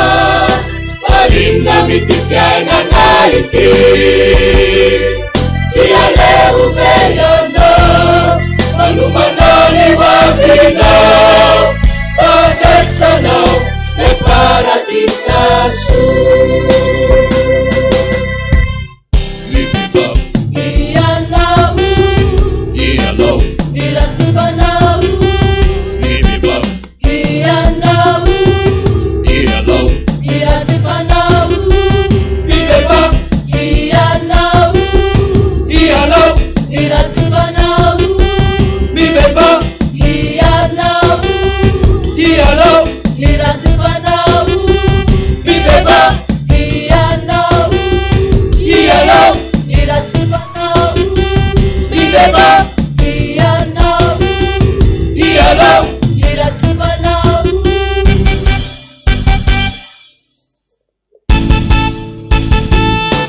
azasondrina sautarakiana azasondrina marina mity fiainana ity tsy aleo velona malumanane wavinao ajasanao le paradisasu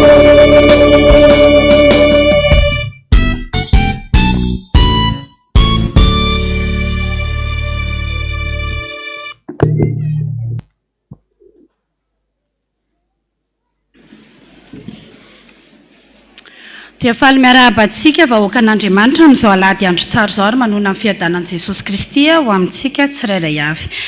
Dia toy izao indray ny raharaha eto amin'ny fiangonantsika fiantsona. Antsona ny mpitendry zava-maneno fiangonana mba ho tonga hivory miaraka amin'ny biraon'ny fiangonana amin'ny alarobia fa 20 ny volana janoary ho avy izao amin'ny 5 ora sasany hariva. Izany dia ho tanterahana ao amin'ny birao Antonia varavarana fa 7 soronjato fa misy ny fandaminana ataoko iangaviana mba ho tonga daholo fa zava-dehibe no diniana koaoka samy ifampilaza antsona ihany koa ireo zanaky ny fiangonana izay manana ny fanomezam-pahasoavana amin'ny fitendrena orga na ny synthétiseur ka maniry tendra eto amin'ny fiangonana mba ho tonga amin'io ora sy daty voatondro io avy amin'ny sa ilazana ny mpianatra sekoly alahady rehetra fa mianatra isika anio ao arin'ny fitompivavahana voalohany toy ny mazatra dia ao amin'ny premier étage ny D3 hatramin'ny D9 quatrième étage D10 hatramin'ny D17 sy 18 ny dingana olon-dehibe kosa dia sady misy ao amin'ny premier étage no misy ao amin'ny quatrième étage avy amin'ny tanora zokiny ampatsahivina isika fa ny fanavaozana ny fisoratana anarana ho mpikambana dia efa nanomboka tamin'ny asabotsy 10 ny volana janoary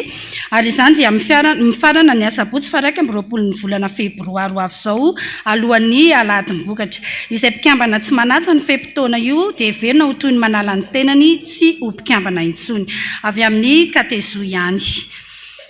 noho ny fatratrarana ny taona vaovao dia antsona dekona vao mera-pia ny mpikambana katezo rehetra sy ny ankonany mba ho tonga ifanotrona amin'izany fotoan-dehibe izany izay ho tanterano amin'ny riana fatelo porte 318 ny alahady 5 ny volana janoary ho avy izao manomboka amin'ny 7 ora ny fitoam-pivavahana ary ao aorian'ny fandaharam-potoana rehetra dia isy ny fiaraha-misakafo ka ny vary sy ny loka dia samy mitondra ny azy ny tsirairay fa ny entrée sy ny gâteau ary ny jus kosa dia iatoan'ny fikambanana avy amin'ny hafafi ilazana isika mpikambana hafafiny dia kona mpiara ireo mpiara-miasa rehetra fa ny fifampiara-pahana natratra ny taona 24 dia ho tanterana ny alahady 15 ny volana janoary ho avy izao izay ho tanterano amin'ny fofikry ankady kely ilafy manomboka amin'ny 7 ora maraina ny fotoana amin'io fotoana io ihany koa no anatanterantsika ny fanavaozana ny fisoratana anarana ho amin'ity taona 20 sy 20 ity ny asabotsy 17 ny volana janoary no miverina mivory eo amin'ny EPP Andravoahangy 1 ilazana ihany koa isika izay maniry hiditra ho mpikambana fa manomboka amin'io asabotsy 17 ny volana io hatramin'ny 19 ny volana febroary no fampidirana ny mpikambana vaovao koa satria efa vita ny fanatitra dia mangataka ny ray aman-dreny hanolotra izany afarany Jesosy antsika rehetra foana fa hoe tia antsika izy tia foana dia mananatra atsika amin'ny taona ny fandringanana izao mananara foana zay ny baiko meny atsika betsaka neny efa miteny efofoaty ano ny dada zay ny nofoko alina mpisotro toka nga ianao tsy mety miala amin'io ianao ny aloha aleoko maty zay miala amin'io ay dia manao velomanao misaotra fa dia any an-danitra miona toy zay hoe raha ho tongany tsangantsika fa fitiavana mandrakizay ny tiavany atsika arao ny teniny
Bisous Jesús. Tega ho azy Jesosy sika rehetra. Vavaka sika Jesosy. Misaotra anao mbola miteny isan'andro. Mananatra anay foana. Tena maditra zay Jesosy. Aleonay maty toy izay manaraka ny teninao. Fantatro fa tena malahelo amin'izany ianao. Ary izay fianakaviana sy ray aman-dreny rehetra dia mahatsiaro marary manoloana ny zava-misy ankehitriny. Nefa Jesosy, nanao fanatitra ho anao izahay. Tsy mendrika. Olona tsy mahavita didy, tsy mahay manaraka ny hafatra, tsy mahay manatanteraka ny zavatra lazainao. Tena mahasoa anay, nefa dia tsy arahanay. Izany anie maha-olombelona anay Jesosy. Marina ny tenin'ny mpanao salamo hoe raha mandinika eloka nenao Jehova o, izy ambony mahajanona eto, tsisy na dia iray azy. Fa mba mamindraha fo aminay amin'ireny maditra kely sy ny maditra be any tanànanay rehetrarehetra ireny. Famindram-pony angatanay amin'izao fanatitra izao, ka mba ianao ny vavaka Jesosy. Voninahitra ny ho an'Andriamanitra rery ihany. Alleluia. Masina Jehova. Tanteraka tokony izany ndraisin'ny zanaka ary ny fanahy masina. Petraka izy.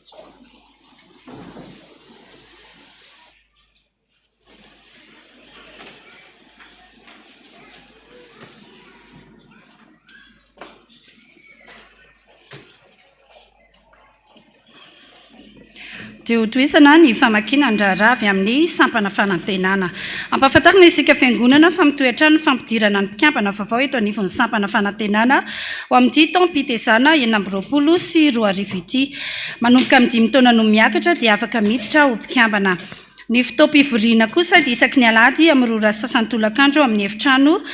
318. Mariana fampifarana ny alahady fa 5 ny volana janoary ho avy izao ny fampidirana ny mpikiambana vaovao. Ilazana ihany koa isika dia konina mpiasa ny ray aman-dren'ny mpikiambana fa ho tanterana ny alahady voalohan'ny volana febroary ho avy izao ny fifampiarabana tratra ny taona eo anivon'ny sampana fanantenana. Izany dia ho atao amin'ny rihana fahaefatra manomboka amin'ny 12 sasany atoandro avy amin'ny fikambanana zokiolona antim-panahy. Ilazana ny mpiara-mivavaka fa ny fikambanana zokiolona antim-panahy dia mandray ho mpikiambana mandritry ny taona ireo olona feno 70 taona no mihoatra ary manana numero ara-dalàna eto anivon'ny fitandremana. Ny fivoriana dia isaky ny zoma manomboka amin'ny 7 sasany ao amin'ny rihana voalohany. Avy amin'ny fefy, ilazana isika rehetra izay manana fikasana hiditra fefy fa ny volana janoary sy ny febroary no fotoana fampidirana ny mpikiambana vaovao ao amin'ny 2e étage isaky ny asabotsy hariva amin'ny 2 ora. Amin'io ihany koa ny fotoam-pivorian'izy ireo. Mariana moa fa efa mpandray fanasan'ny tompo no afaka raisin'izy ireo. Avy amin'ny Gaetama, Fifaliana ho an'ny sampana Gaitama no mampafantatra antsika fiangonana fa misokatra indray izao ny fampidirana mpikambana vaovao koa ho an'ireo izay manam-paniriana amin'izany dia toy izao ny fepetra 17 taona no miakatra ary efa mpandray fanasany tompo na koa efa mianatra katekomena. Ny fotoam-pivorian'izy ireo dia isaky ny alahady hariva amin'ny 2 ora ao amin'ny riana faharoa eto amin'ny fiangonana. Antsoina ihany koa isika rehetra mpikambana rehetra eto anivon'ny sampana Gaitama mba ho tonga na vao ny fisoratana anarana amin'io alahady 17 ny volana janoary hatramin'ny alahady 1 volana marsa. Koa izay tsy tonga manatanteraka izany mandritra ireo fotoana ireo dia averina ho toy ny manala ny tenany. Avy amin'ny Gaitama ihany antsoina ny dekona mpiasa ny mpikambana rehetra eo anivon'ny Gaitama mba ho tonga natrika ny fivoriana voalohany ho fitrotroanam-bavaka ny tao-pitoriana 20 sy 20 izay ho tanterahana anio alahady 17 ny volana janoary amin'ny 2 ora ao amin'ny riana faharoa. Amin'io ihany koa no anatanterahana ny fifampiarabana ho andreo izay nahazo fahasoavana tamin'iny taona lasa iny. Avy amin'ny vondrony mpampianatra afaliana ho anay koa ny mampandre antsika mpiara-mivavaka lasy vavy tia mihira tia mandihy tia manao tantara ary maniry ny tory ny filazantsara sy hideran'Andriamanitra amin'ny alalan'ny hetsika atao am-piangonana sy mandritry ny tafika masina tselika sy ny tafika masina lehibe fa ny fandraisana mpikambana vaovao dia efa nanomboka tamin'ny 1 ny volana janoary ary mifarana ny 30 aprily. Koa manainga ny tanora feno 15 taona sy ny olon-dehibe rehetra na inona asa ataonareo ny vondron'ny mpampianatra entina natevenana andaharana nisy ireo. Hitana manokana ihany koa ny katekomena sy mpandray fanasany tompo mbola tsy ao anaty sampana hiditra ao anatin'izany vondron'ny mpampianatra izany. Avy amin'ny CFF ilazana ny mpikambana chorale eto anivon'ny FUIB FPVM na CFF fa ny fanavaozana ny fisoratana anarana dia manomboka ny asabotsy 17 ny volana janoary ka hatramin'ny asabotsy 20 ny volana febroary. Marihana fa tsy misy olon-kafa afaka misolotena fa ireo izay tonga ka vonana tanteraka ny asan'Andriamanitra ihany no afaka manao ny fanavaozana. Iverina ho toy ny manala tena izay tsy tonga manatanteraka izany mandritra ireo fepitaona voatondro ireo. Avy amin'ny SL4 fifaliana ho an'ny SL4 ny manasa antsika mpiara-mivavaka rehetra ny amin'ny fankalazan'izy ireo ny fotoam-bokatra izay ho tanterana manomboka ny 7 ny volana janoary ka hatramin'ny 15 ny volana janoary izay herinandrom-bokatra izy ireo. Ka toy izao ny fandaharam-potoanany amin'izany ny alatsinainy 7 ny volana amin'ny 9 ora riva dia isy ny fotoam-pivavahana fanokafana ny herinandrom-bokatra izay ho tanterana ao amin'ny 2e étage. Ny alakamisy 12 ny volana amin'ny 2 ora sasany conférence mitondra lohahevitra hoe fahasoavana sa fandringanana izay iarahana amin'ny pasteur Iraka Mamilalaina Tinarson. Ny zoma 13 ny volana janoary kosa amin'ny 9 ora riva dia isy ny rindran-kila lehibe miaraka amin'ny Timothy Ministry au grand complet ao amin'ny 4e étage. Isan'andro kosa dia isy ny tantara mitohy oranesinao amin'ny radio Fio Tazantsoa mitondra lohateny hoe saribakolon'ny mama. Ny atoandro dia renestika izany amin'ny 12 ora sasany latsaka 5 ny hariva amin'ny 7 sasany latsaka 5 ary ny alahady alina kosa dia amin'ny 7 ora latsaka 9 ny famerenana izany tantara izany. Ny asabotsy 14 ny volana janoary amin'ny 2 ora sasany kosa dia isy ny fanatim-pahasoavana anasana ny mpiara-miasa rehetra amin'ny SL4 ny ankohonana ary ny mpikambana efa nandalo teo anivon'ny SL4. Ary ny alahady 15 ny volana janoary kosa ny androm-bokatra izy ireo isy ny fotoam-pivavahana ny amin'ny 7 ora ny amin'ny 10 ora ny amin'ny 2 ora ny hariva amin'ny 5 ora sasany kosa dia isy ny rindran-kira lehibe nampitondraina ny lohateny hoe fa ny fahasoavanao izay iarahana amin'ny SL4. Filazana avy any ivelany avy amin'ny synodam-paritra na Alamangatsinanana prailoha volana fahavalo. Avy amin'ny FPVM tafita soa faharetana Ambainy. Ilazana isika zanaka mpielezana Ambainy fa fifampiarabanana tratran'ny taona dia ho tanterahana ny alahady 9 ny volana febroary manomboka amin'ny 7 ora maraina. Ny toerana natanterahana izany dia eo Ankadindramamy ao amin'ny tranon'ny pasteur Mika. Samy mitondra tsakitsaky sy vary fanoloka no iraisana koa mifampilaza fa amin'ny fotoan'io no hanavaozana ny fisoratana anarana sy andaminana ny asa rehetra tao mandritra ity taona vaovao ity. ireto kosa ny zanaky ny fiangonana iroso amin'ny tokantranomasina ramatoa Ravanoroso Julienne,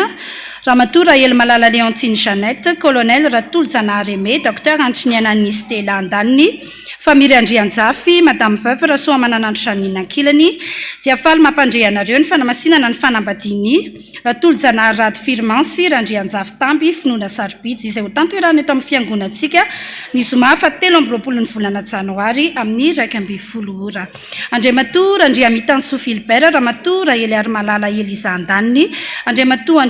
Nasolonarivo Boniana José Patrick, ramatoa Rasoary Nandriana Noelina Ankilany, dia faly mampandrehanareo ny fanamasinana ny fanambadian'ny zanany Randriamitantso Lantonirina sy Andriana Soloniaina Alisa izay tanterahana eto amin'ny fiangonantsika ny zoma fa 1 ny volana Janoary amin'ny 10 ora maraina. Andriamatoa Rajamanana Kiadiny Aina, ramatoa Raharitsy Mifanja Andaniny, andriamatoa Randrianaivo Manana Julien Mivady, madame veuve pasteur Ravonson Isabelle, pasteur Randriamiaja Manana Narcisse, ramatoa Ravonjy Arsole Ankilany, diafaly mampandrehanareo ny fanamasinana ny fanambadian'ny Zafy ny zanany Ramanankanja Andriamisaina sy Andriamiaja Miora Sarobidy izay ho tanterahana eto amin'ny fiangonantsika ny zoma fahaeniny ny volana febroary amin'ny 10 ora maraina. Raha misy mahita tsy mamety ny anamasinana ndray na sasatsasany amin'ireo fanambadiana ireo dia aoka izy ampandre mialoha ny ray aman-dreny mpitandrina. Filazana Manjo. Amin'ny finoana sy fanantenana ny fitsanganan'ny tenany maty anao ampandrenesana antsika ny fodimandry ny reto olona manaraka ireto. Randriamitantso Tately Mbola Nomena, mpiomana dingana faharoa, dia notimandry ny faha-efatra ambin'ny folo ny volana Janoary rehefa ny vahiny 5 taona teto antany ondreniny Rantamalala Paulette ny retapo aminy ny fianakaviana manontolo ny nofiny dia efa voalevina. Rabe Manantsoa Mahandry Itokina dia notimandry rehefa ny vahiny 2 taona sy 9 mbolana teto antany ny tamin'ny faha-efatra ambin'ny folo ny volana Janoary ondray aman-dreniny Rabe Manantsoa Setra ny aina sy Rabako Malala Volaniana Moriel ndray tapo amin'ny fianakaviana manontolo ny nofiny dia efa voalevina. Razavitsalama Tsitoniana Aurélie Rayana izay mpandray eto amin'ny fiangonantsika dia notimandry ny zoma fahaenina ambin'ny folo ny volana Janoary rehefa ny vahiny 17 taona teto antany ondray aman-dreniny ary salama aina sy Rakodzana Ntsiry izay mpandray ihany koa eto amin'ny fiangonantsika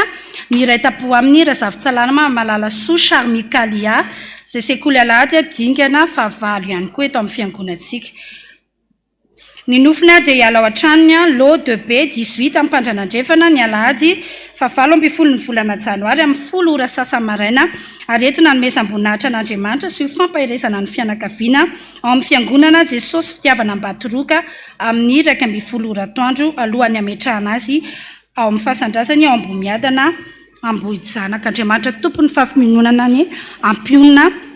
ireo fianakaviana hatramanjo dia toy izay indray andra raha teto amin'ny fiangonantsika voninahitra amin'izany dia ho an'Andriamanitra ireriany dia ho tohizana amin'ny famakinany voady izany.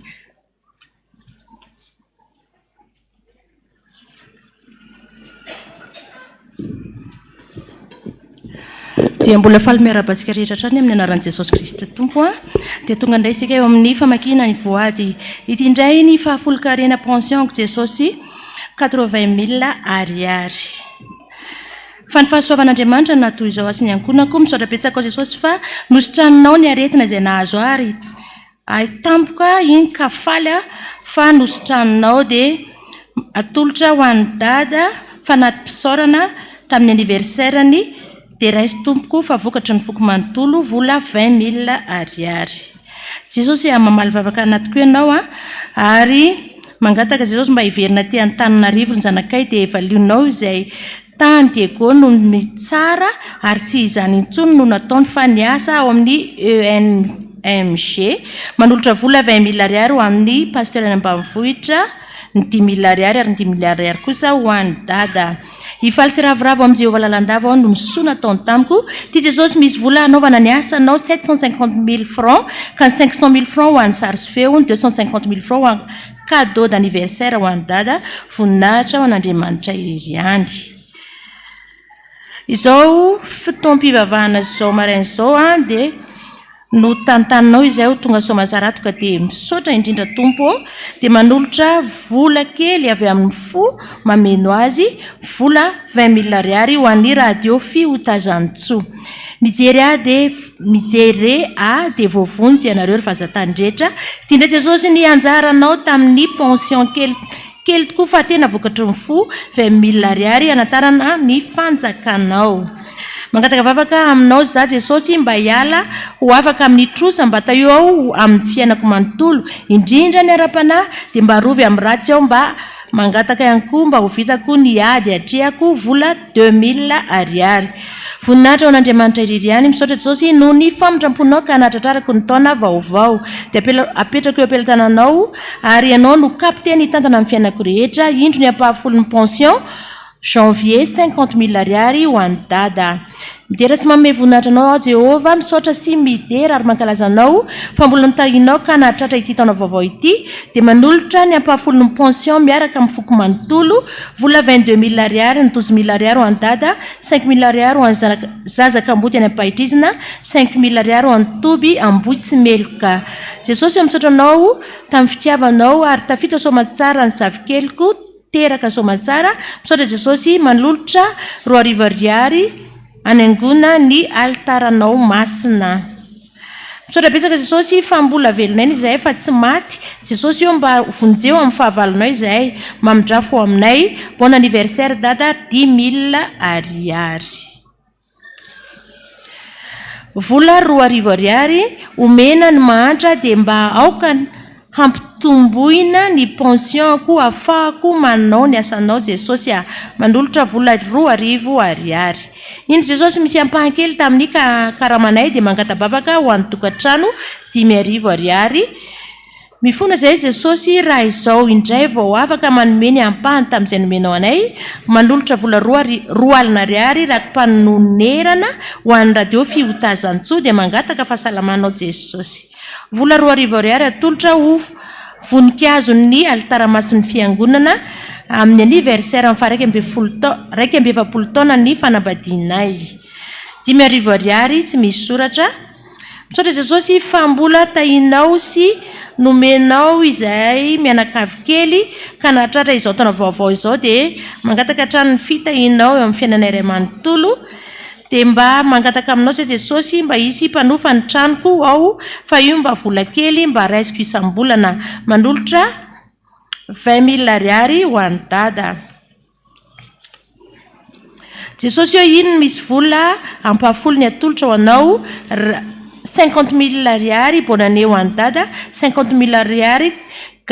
granita eto ambany dia aza mahafoina mahasaraka anay Jesosy ny totaliny zambo dia iray hetsy ariary. Voninahitra ianao an'Andriamanitra ireriany misaotra Jesosy ny amin'ny zavatra rehetra nataonao taminay fa Andriamanitra tena tianay tokoa ianao dia mangataka aminao mba hivoaka soamantsara amin'izay permis de construction any trano manolotra 2 hetsy ariary ka 2 hetsy ariary ho an'ny radio Fiotazantsoa 2 hetsy ariary kosa ho an'ny bon anniversaire any dada. Iny Jesosy ny ampahafolony ho an'ny radio Fiotazantsoa 30,000 ariary, sary sy feo granita 4,000 ariary, joyeux anniversaire dada 10,000 ariary, fanatim-panonerana 2,000 ariary. Misaotra Jesosy ampahafolony ho an'ny mahantra ny fiangonana 2,000 ariary. Misaotra Jesosy amin'ny zavatra rehetra apetraka eo am-pelatananay dia apetraka eo am-pelatananao ny toy ny diako rehetra tiako ianao Jesosy vola 2,000 ariary ho an'ny radio Fiotazantsoa. Jesosy misaotra anao fa tsy namelanay irery tokoa ianao fitahina trano miaraka aminao. Misaotra Jesosy 2,000 ariary ho an'ny dada 2,000 ariary tsy misy soratra. Misaotra indrindra Jesosy no ny famotramponao aminay ny eo akaikinao Jesosy ny mahatsara anay ny asako Jesosy hidiro an-tsehatra ary hiasao araka ny fombanao midina Jesosy ka miasao ao ianao 2,000 ariary ho an'ny dada arivo sy 2,000 ariary tsy misy soratra 2,000 ariary tsy misy soratra. Indro manolotra fisaoranao anao Jesosy tamin'ny fahasoavan-dehibe nomenao anay nametraka ny fiaina tokantranoko sy ny fiainan zanakay eo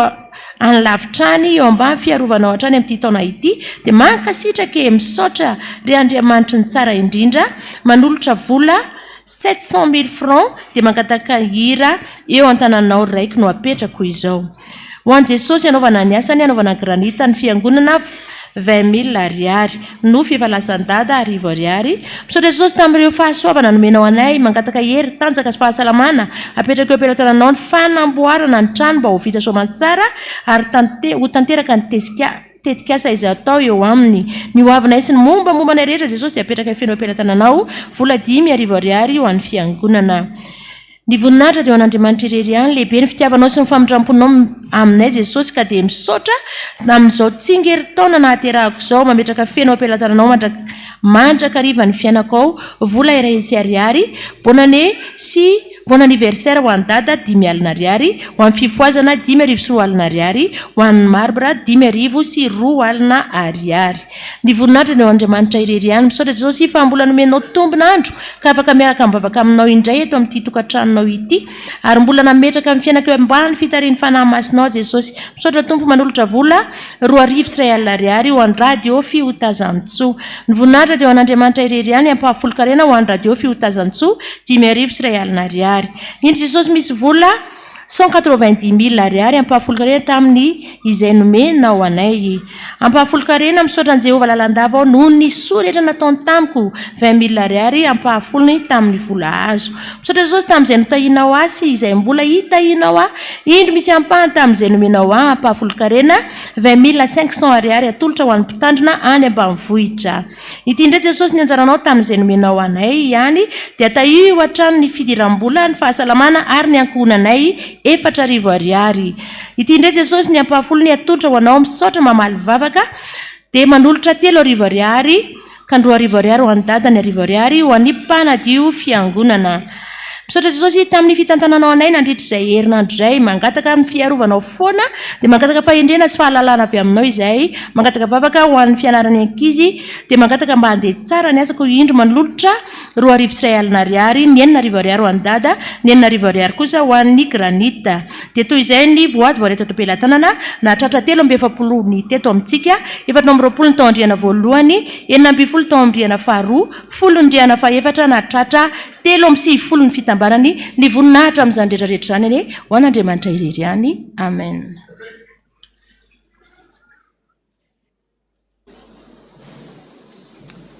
Saotra tompy dia zao indray araha momba ny voaditsika azafady tena azafady indrindra misy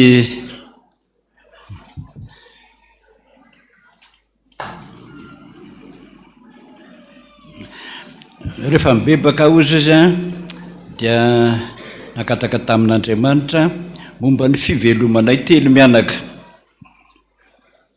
dia nahitany Luka 28-29 io le eny Luka 28-29 meo amin'ny baiboliko ny Luka 2 Luka 2 mampianatra reo ny baiboly. Luka 2 28-29 28 hoe dia nitrotronyla zaza izy ka nideran'Andriamanitra hoe tompo hoe ankehitriny mpanomponao dia lefa ny fiadanana araka ny teninao fa nomolotro dia nahita ny famonjenao amindreo. Zao ny ianao io aloha ianao manao an'ity io dia miriza mivavaka fa zavatra soratanao ata dia resaka moto mitoro-hevitra aminao aza milingilingy mitondra moto mihitsy ianao fa ho fatiny io ianao. Za dada telo zay no niteraka dia maty foana ny zanako dia nanofy ny taizandray mbola io zaza maty foana nitezaiko bevoka indray zao dia manofy teraka dia tsy io zaza maty io intsony fa zaza hafa indray. Ho anareo rehetra tsy mahazo zaza fa bevoka dia maty le zaza le raha anareo mivadiny tsy mitovy. Mandeha anaingana etsy amin'ny institut d'hygiène eo Analakely, institut d'hygiène nareo mivady dia makaraha manao hoe manao analyse de sein ianareo a facteur Rhesus. Ina dikan'izany ny rahatsika dia misy groupe A1 A plus dia A moins, B plus dia B moins, AB plus dia AB moins, 0 plus dia 0 moins. Zany groupetsika zany. Izy amindreo no misy anao. Fa raha misy moins ohatra hoe A plus, B plus, AB plus, AB moins, 0 moins, raha vao moins tsy miteraka mihitsy nareo mivady fa ao akibo de maty, ao akibo de maty. Fanafodiny io dia manao transfusion de sang, dikan'izany alana mihitsy ny ranon'le moins, ohatra zao vehivavy zao ny moins dia alana mihitsy ny rany 2 litre isan'andro andray isam-bolana dia arina fa ratsy. Dia ny rano vadinao tsara akana 2 litre isam-bolana. Ianao zany omeny vadinao 2 litre dia ianao arina 2 litre zay. Dia ny vadinao nakana 2 litre ho anao, ny anao anarina 2 litre. Dia ny vadinao ina mividy 2 litre mandritra ny enim-bolana. Tsy mahazo miray mihitsy miteraka sampona be mihitsy anao raha miray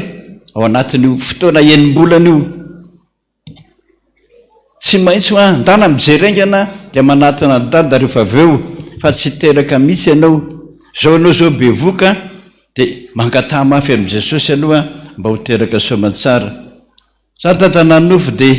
maty, nahita rano be foana, matetika manofy an'izany. Dia zao nefa matahotra be rehefa mahita rano dia nandeha rano kelikely za no nofisiko dia matahotra be foana. Marina dada, mariko dada fa izao dia manana areti-po. Tanao zany io areti-ponao tsabonina aingana makany amin'ny dokotera aingana any be feletanana ny misy momba ny cardiologue momba ny fo io jereny io dia omeo ange ny valiny rehefa aveo dia ho lazaikanao amizay fa hoe feny rano be ny fonao ary mahafaty io fa aza mijanjanona ila am'izany ianao fa dia ento any amiko ny valiny hoe tia ny valiny dada dia atoroko lalany ianao. Za dada nanofo hoe tety am-piangonana dia nahitanao ny soloakanjo dia nitsika be hony ianao rehefa mahita niditra dia nanontany hoe aiza ianao? Za namaly hoe nde hianatra mpiomana no any ambony zaza angambo tia manoratra ty fa tsy mahay manoratra tsara. Dia nanao hoe mahazo toary mianatra sady falibea. Dia niantso hiakatra amin'ny premier étage ianao dia niverina tamindray nanontany hoe dada misy nofo kely hosoratana hiteny aminao. Dia namaly hony ianao hoe tsy afaka mandray nofy raha tsy amin'ny 25 ny volana ity. Dia zao no teneniko taminao hoe maninona ary dada sady amin'inona ary dada no misady soloakanjo foana. Dia tantanahy dia hoy ianao hoe marina zany fantatroany dia nitantara taminao hony rehefa vita hony ny fitantarako nofy dia nitenao ny ianao hoe lavabe ny taratasy hoe voantso paster ianao. Eny zanako, Jesosy dia miantso tahaka ny Jeremia mbola 20 taona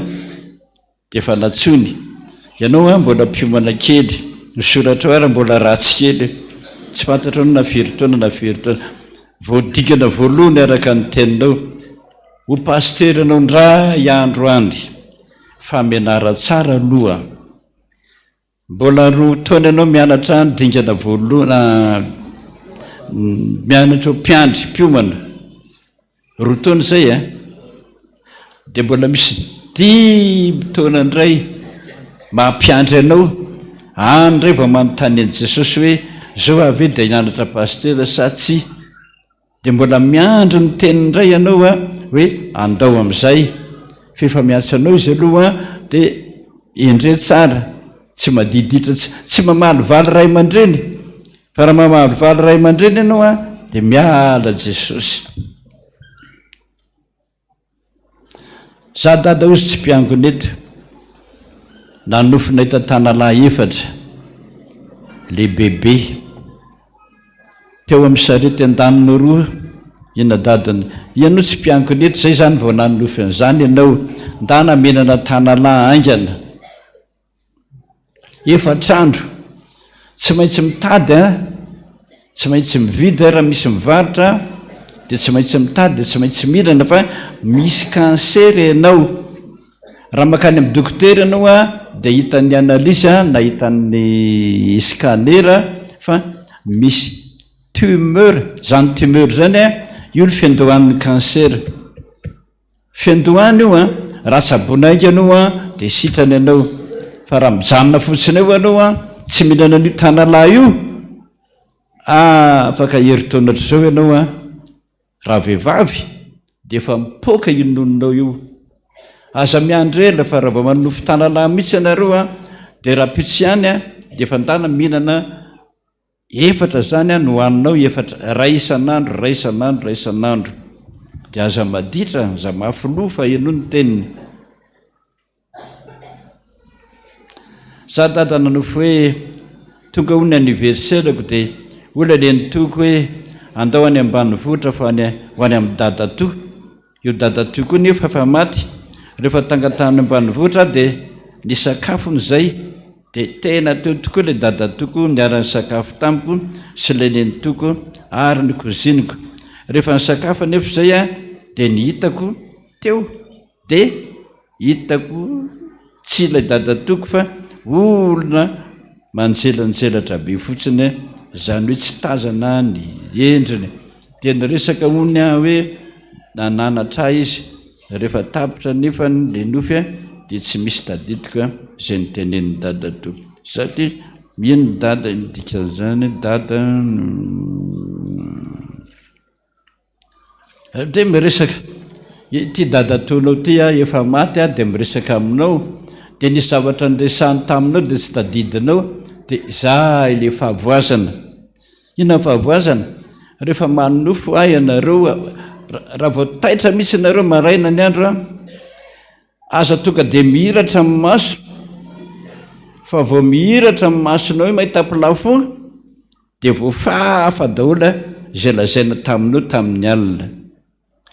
fa vao taitra mihitsy ianao aza mihiratra amin'ny maso fa mieritreritra hoe ina moa le nofoko teo ina le nofoko teo dia soratanaingana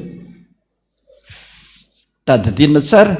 zay vao mihiratra ny maso dia mandray stylo zao zao ianao bedy zany no mibedy aminao tonga dia nihiratra ny masonao dia tsy tadidinao mangatahingana amin'i Jesosy ianao fa io dadatonao iny irahan'i Jesosy hananatra anao tsy fantatra hoe na fianarana na ny fiainanao tsy haiko nefa vao nihiratra ny masonao dia very andeha mivavaka aingana fa tsy fantatra hoe zay afatr'Andriamanitra amin'izany dia mazava be loatra dia tsy zavatra eto aloha fa tokony akisaka kely lavitra be sady mafana be mihitsy neto tamin'ny roa sasany teo dadana nangataka vavaka ho an'ny fianarana dia nanofy hoe misy namako any am-pianarana nalahelo sy tezitra hoe tsy miaraka amin'ny aho fa nahitako n'izy dia tsy narahako kanjo nahita mpiarany vavaka iray narary aho dia nanontany hoe fa misy inona dia nanondro lehilahy fotsy be izy dia vao hitako le lehilahy dia sepotra hitanao zany nangataka vavaka hono izy ho an'ny fianarana dia dia rehefa dia tonga le olona fotsy be manjelatselatra be dia taitra izy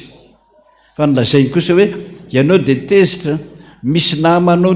ianareo marary fo io zany olona mora tezitra zay ny dikany olona mora tezitra dia zay mora tezitra rehetrarehetrarehetra tomboka marary fo daholo tsy maintsy amboary ny fo amboary ny saina mianara falifaly foana manary falifaly mandihy foana na misy tezitra aminao mamely tamaina ary dia mandihy foana mandihy foana mandihy foana ianao sepotra io efa vozay fonao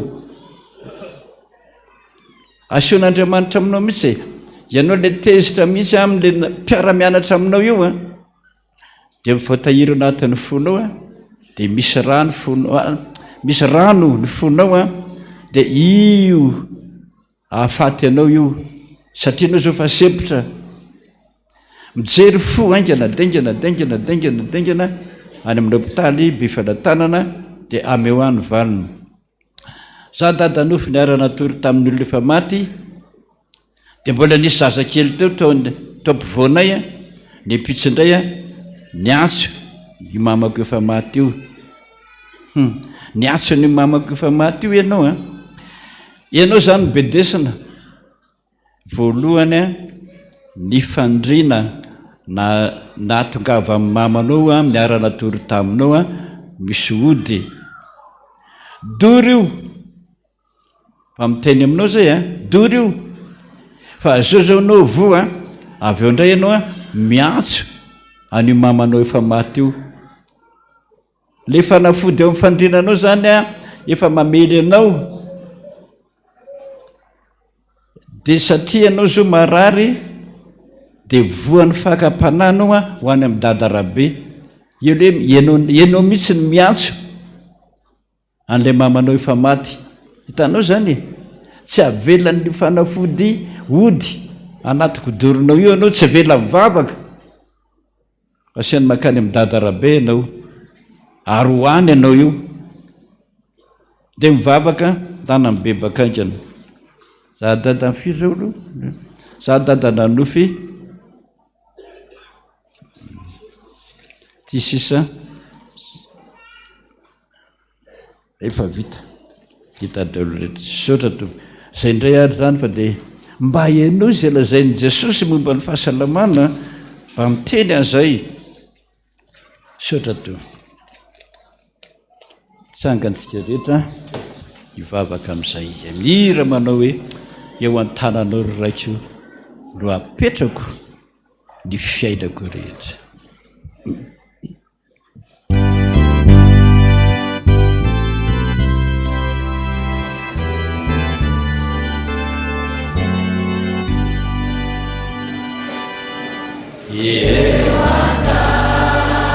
Mana iraju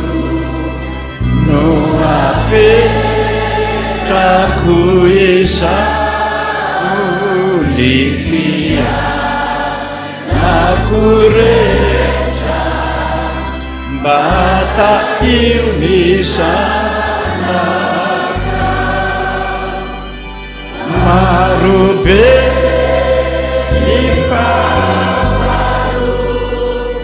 tame dia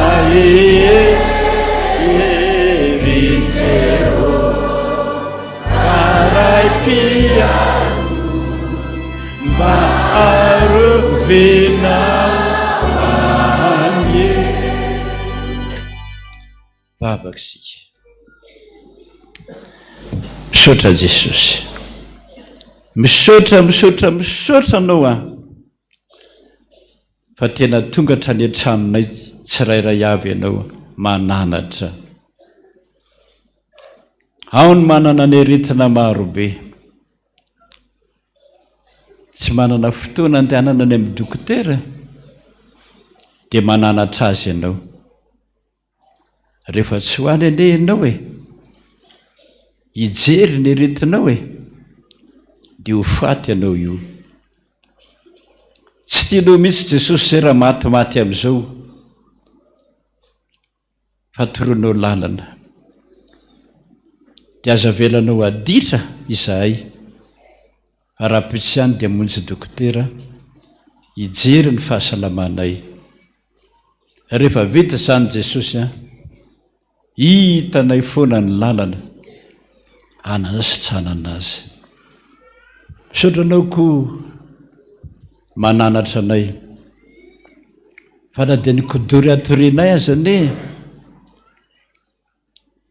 io ihany dia mitarika anay ho kamo mivavaka anaonao foana ohatrany tsy misy dikany tsisy valiny zay vavaka natao teto am-piangonana ka aloha manontany any amin'ny dadarabe zany Jesosy fitanao daholy hitanao mihitsy ny lalana ratsy alehanay dia misotra mananatra anay angatahako aminao Jesosy mitenena foana mitenena foana mitenena foana araka ny teninao aminay hoe mananara foana mananara foana mananara foana anao zany zay Jesosy mba ho ny sitraponao no atao hoe tia-tany fa tsy ny sitraponay dia ho sambatra tokoa izay na amin'ny fianaranay ho afam-panadenana na amin'ny asanay hitombo hery ary hitombo voninahitra misaotra Jesosy zany rehetrarehetra zany Jesosy milaza fa tena tianay ianao tady anay ianao zao ane ny teninao Jesosy amin'ny soratra masina tazako ianao na dia teo antsifatsifaky ny aram-bato aza Jesosy tena mitsikilo anay tokoa ianao na dia ny anaty aram-bato aza miafina olona mba tsy mahita an'izany fa ny masonao mahita na dia tsifatsifaky ny aram-bato aza any amin'ny ditranay rehetrarehetra hitanao zahay lalana ratsy alehanay miazakazaka any amin'ny dadarabe zahay zany ny aram-bato heverinay fa azo efenana fa hitanao foana zahay ary fantatra izao fa tena mitady dia mitady izay hanasoanay ianao dia misaotra Jesosy zany koa nenina tonga anao hiteny hoe hitako ihany ilay malalako ary mahafinaritra anao mihitsy ny misintona anay aveny amin'ny lavaka lalina ny efenanay tany hitako ihany ilay malalako misaotra Jesosy araka ny teninao foana hoe tia hitany endrika eo any aho reo daholo Jesosy le nitsikolovinao tonga eto mahafaly anao ne zany mahafaly anao ny mahita azy dia tanterao Jesosy ny tenina hoe andinidinika anao tahaka ny fandinidiniky ny mpiandrondry ny ondriny tongavany amin'ny dabilio rehetra ary ianao Jesosy hatrany amin'ny rihana voalohany rihana faharoa ary eny amin'ny rihana fahaefatra Jesosy misaotra Jesosy fantatro ny fitiavanao anay dinidiny io ary jereo le retiny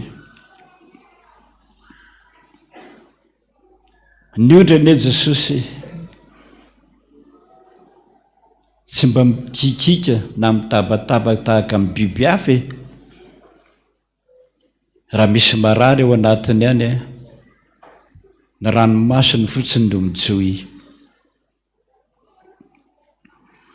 dia ianao mpiandrondro no mahalala hoe zao ny marary ianao ary zao ny fanafodinao ataovy aminay zany Jesosy ataovy aminay zany efa manolotra fanafody ianao ao no menao tanalahy ao no menao tarondro ao no menao voankazo ao no mena karazana anana misaotra Jesosy hainao ny mandinidinika hainao ny mahalala ny aretinay hainao koa ny aretinay sy ny fanafodiny fa izay mihitsiny ny tsy mihaino ny teninao ka mpafantaro anay zay zany isan'andro fa mijery anay ianao dia manasoa anay ianao ankehitriny indray ianao dia mbola laza hoe mbola tandreny feonao ny misaotra Jesosy misaotra le vavaka ataonay eto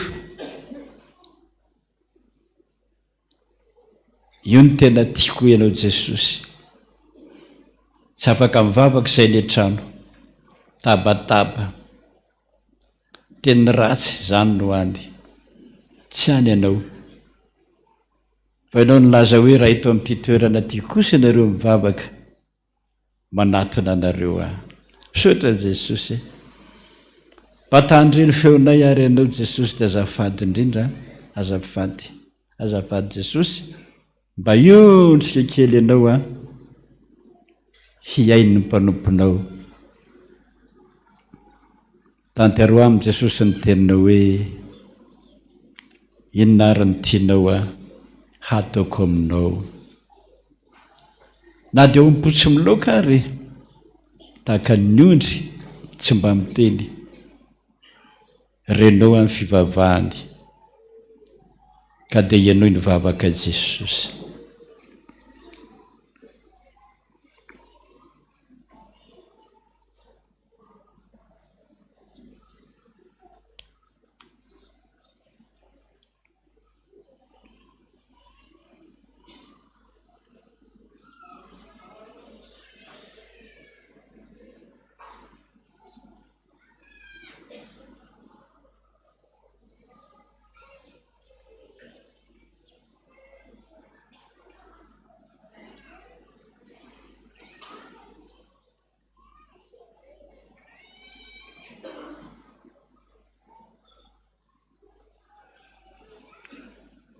misaotra Jesosy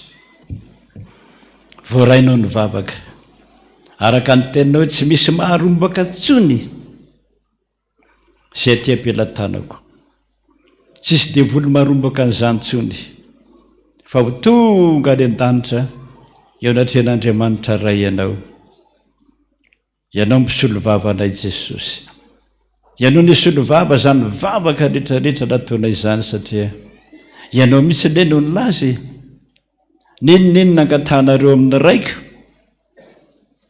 ataoko izany fa Andriamanitra tsy mba mandangy ianao ka dia apetraka aminao ny fanorinay na amin'ny fianarany ankizy rehetrarehetra hanomboka rahampitsindray mba ahiratra ny sainy ho vita ny fianarany mpiasa ho salama soamantsara isondrom-boninahitra hatrany amin'ny farany ary na inona angatahany olona any amin'ny tokantrano izay tena manahirana ny maditra kely sy ny maditra be mba hoenoinao izany Jesosy isolo vavana ihany ianao ka ny tsy vitanay ianao niteny hoe io vavaka ho anao misaotra Jesosy ny anaran'i Jesosy Kristy tompo mpanjakanay zokinay malala no angatanay izany vavaka misaotra Jesosy dia mangataka izay mandohalika eo amin'ny seza fiandriananao tsy mendrika na dia ny angataka aza nefa no ianao hoe izay mangataka ny omena dia mangataka tahaka mpangataka rehetra izay manao hoe Jesosy misaotra jesosy raina izy any an-danitra mba masinana eny anaranao ho tonga neny fanjakana ataonay sitrapona ety adakiny eny an-danitra meolay miniana sahazo anay ary mamelana eny kay taky namelana izay melo taminay ary tondrana eny fakapanay manafana amin'ny ratsy anao ny fanjakana sy nyery ary voninahitra mandrakizay amen. Raisonitsodrano ho Jehovah tompony maro aminao zaho aneny Andriamanitra hoe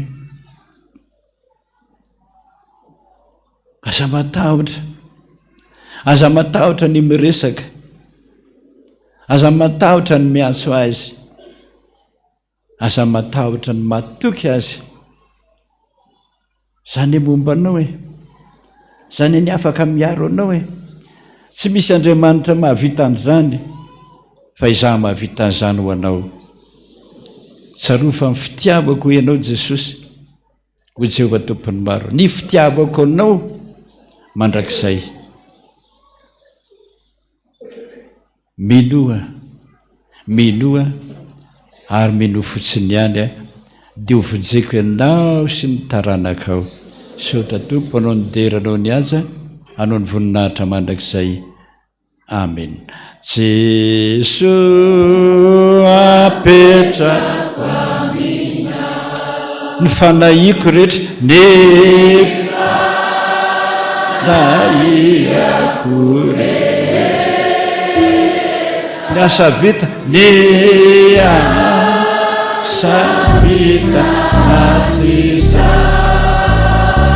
dia ho anao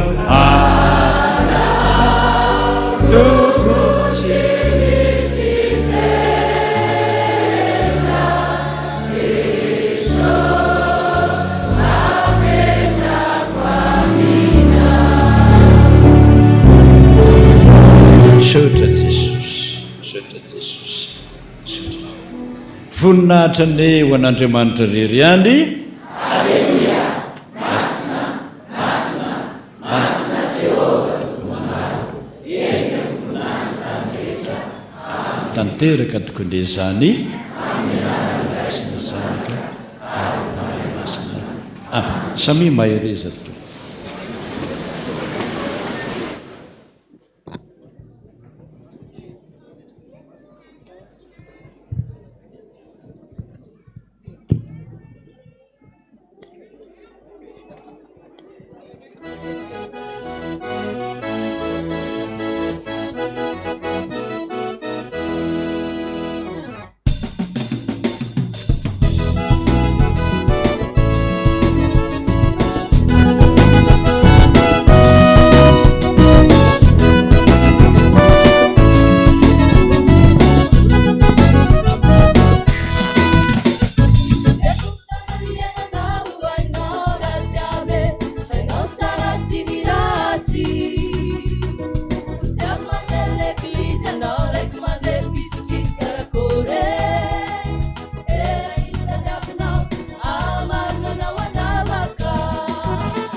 Miumana,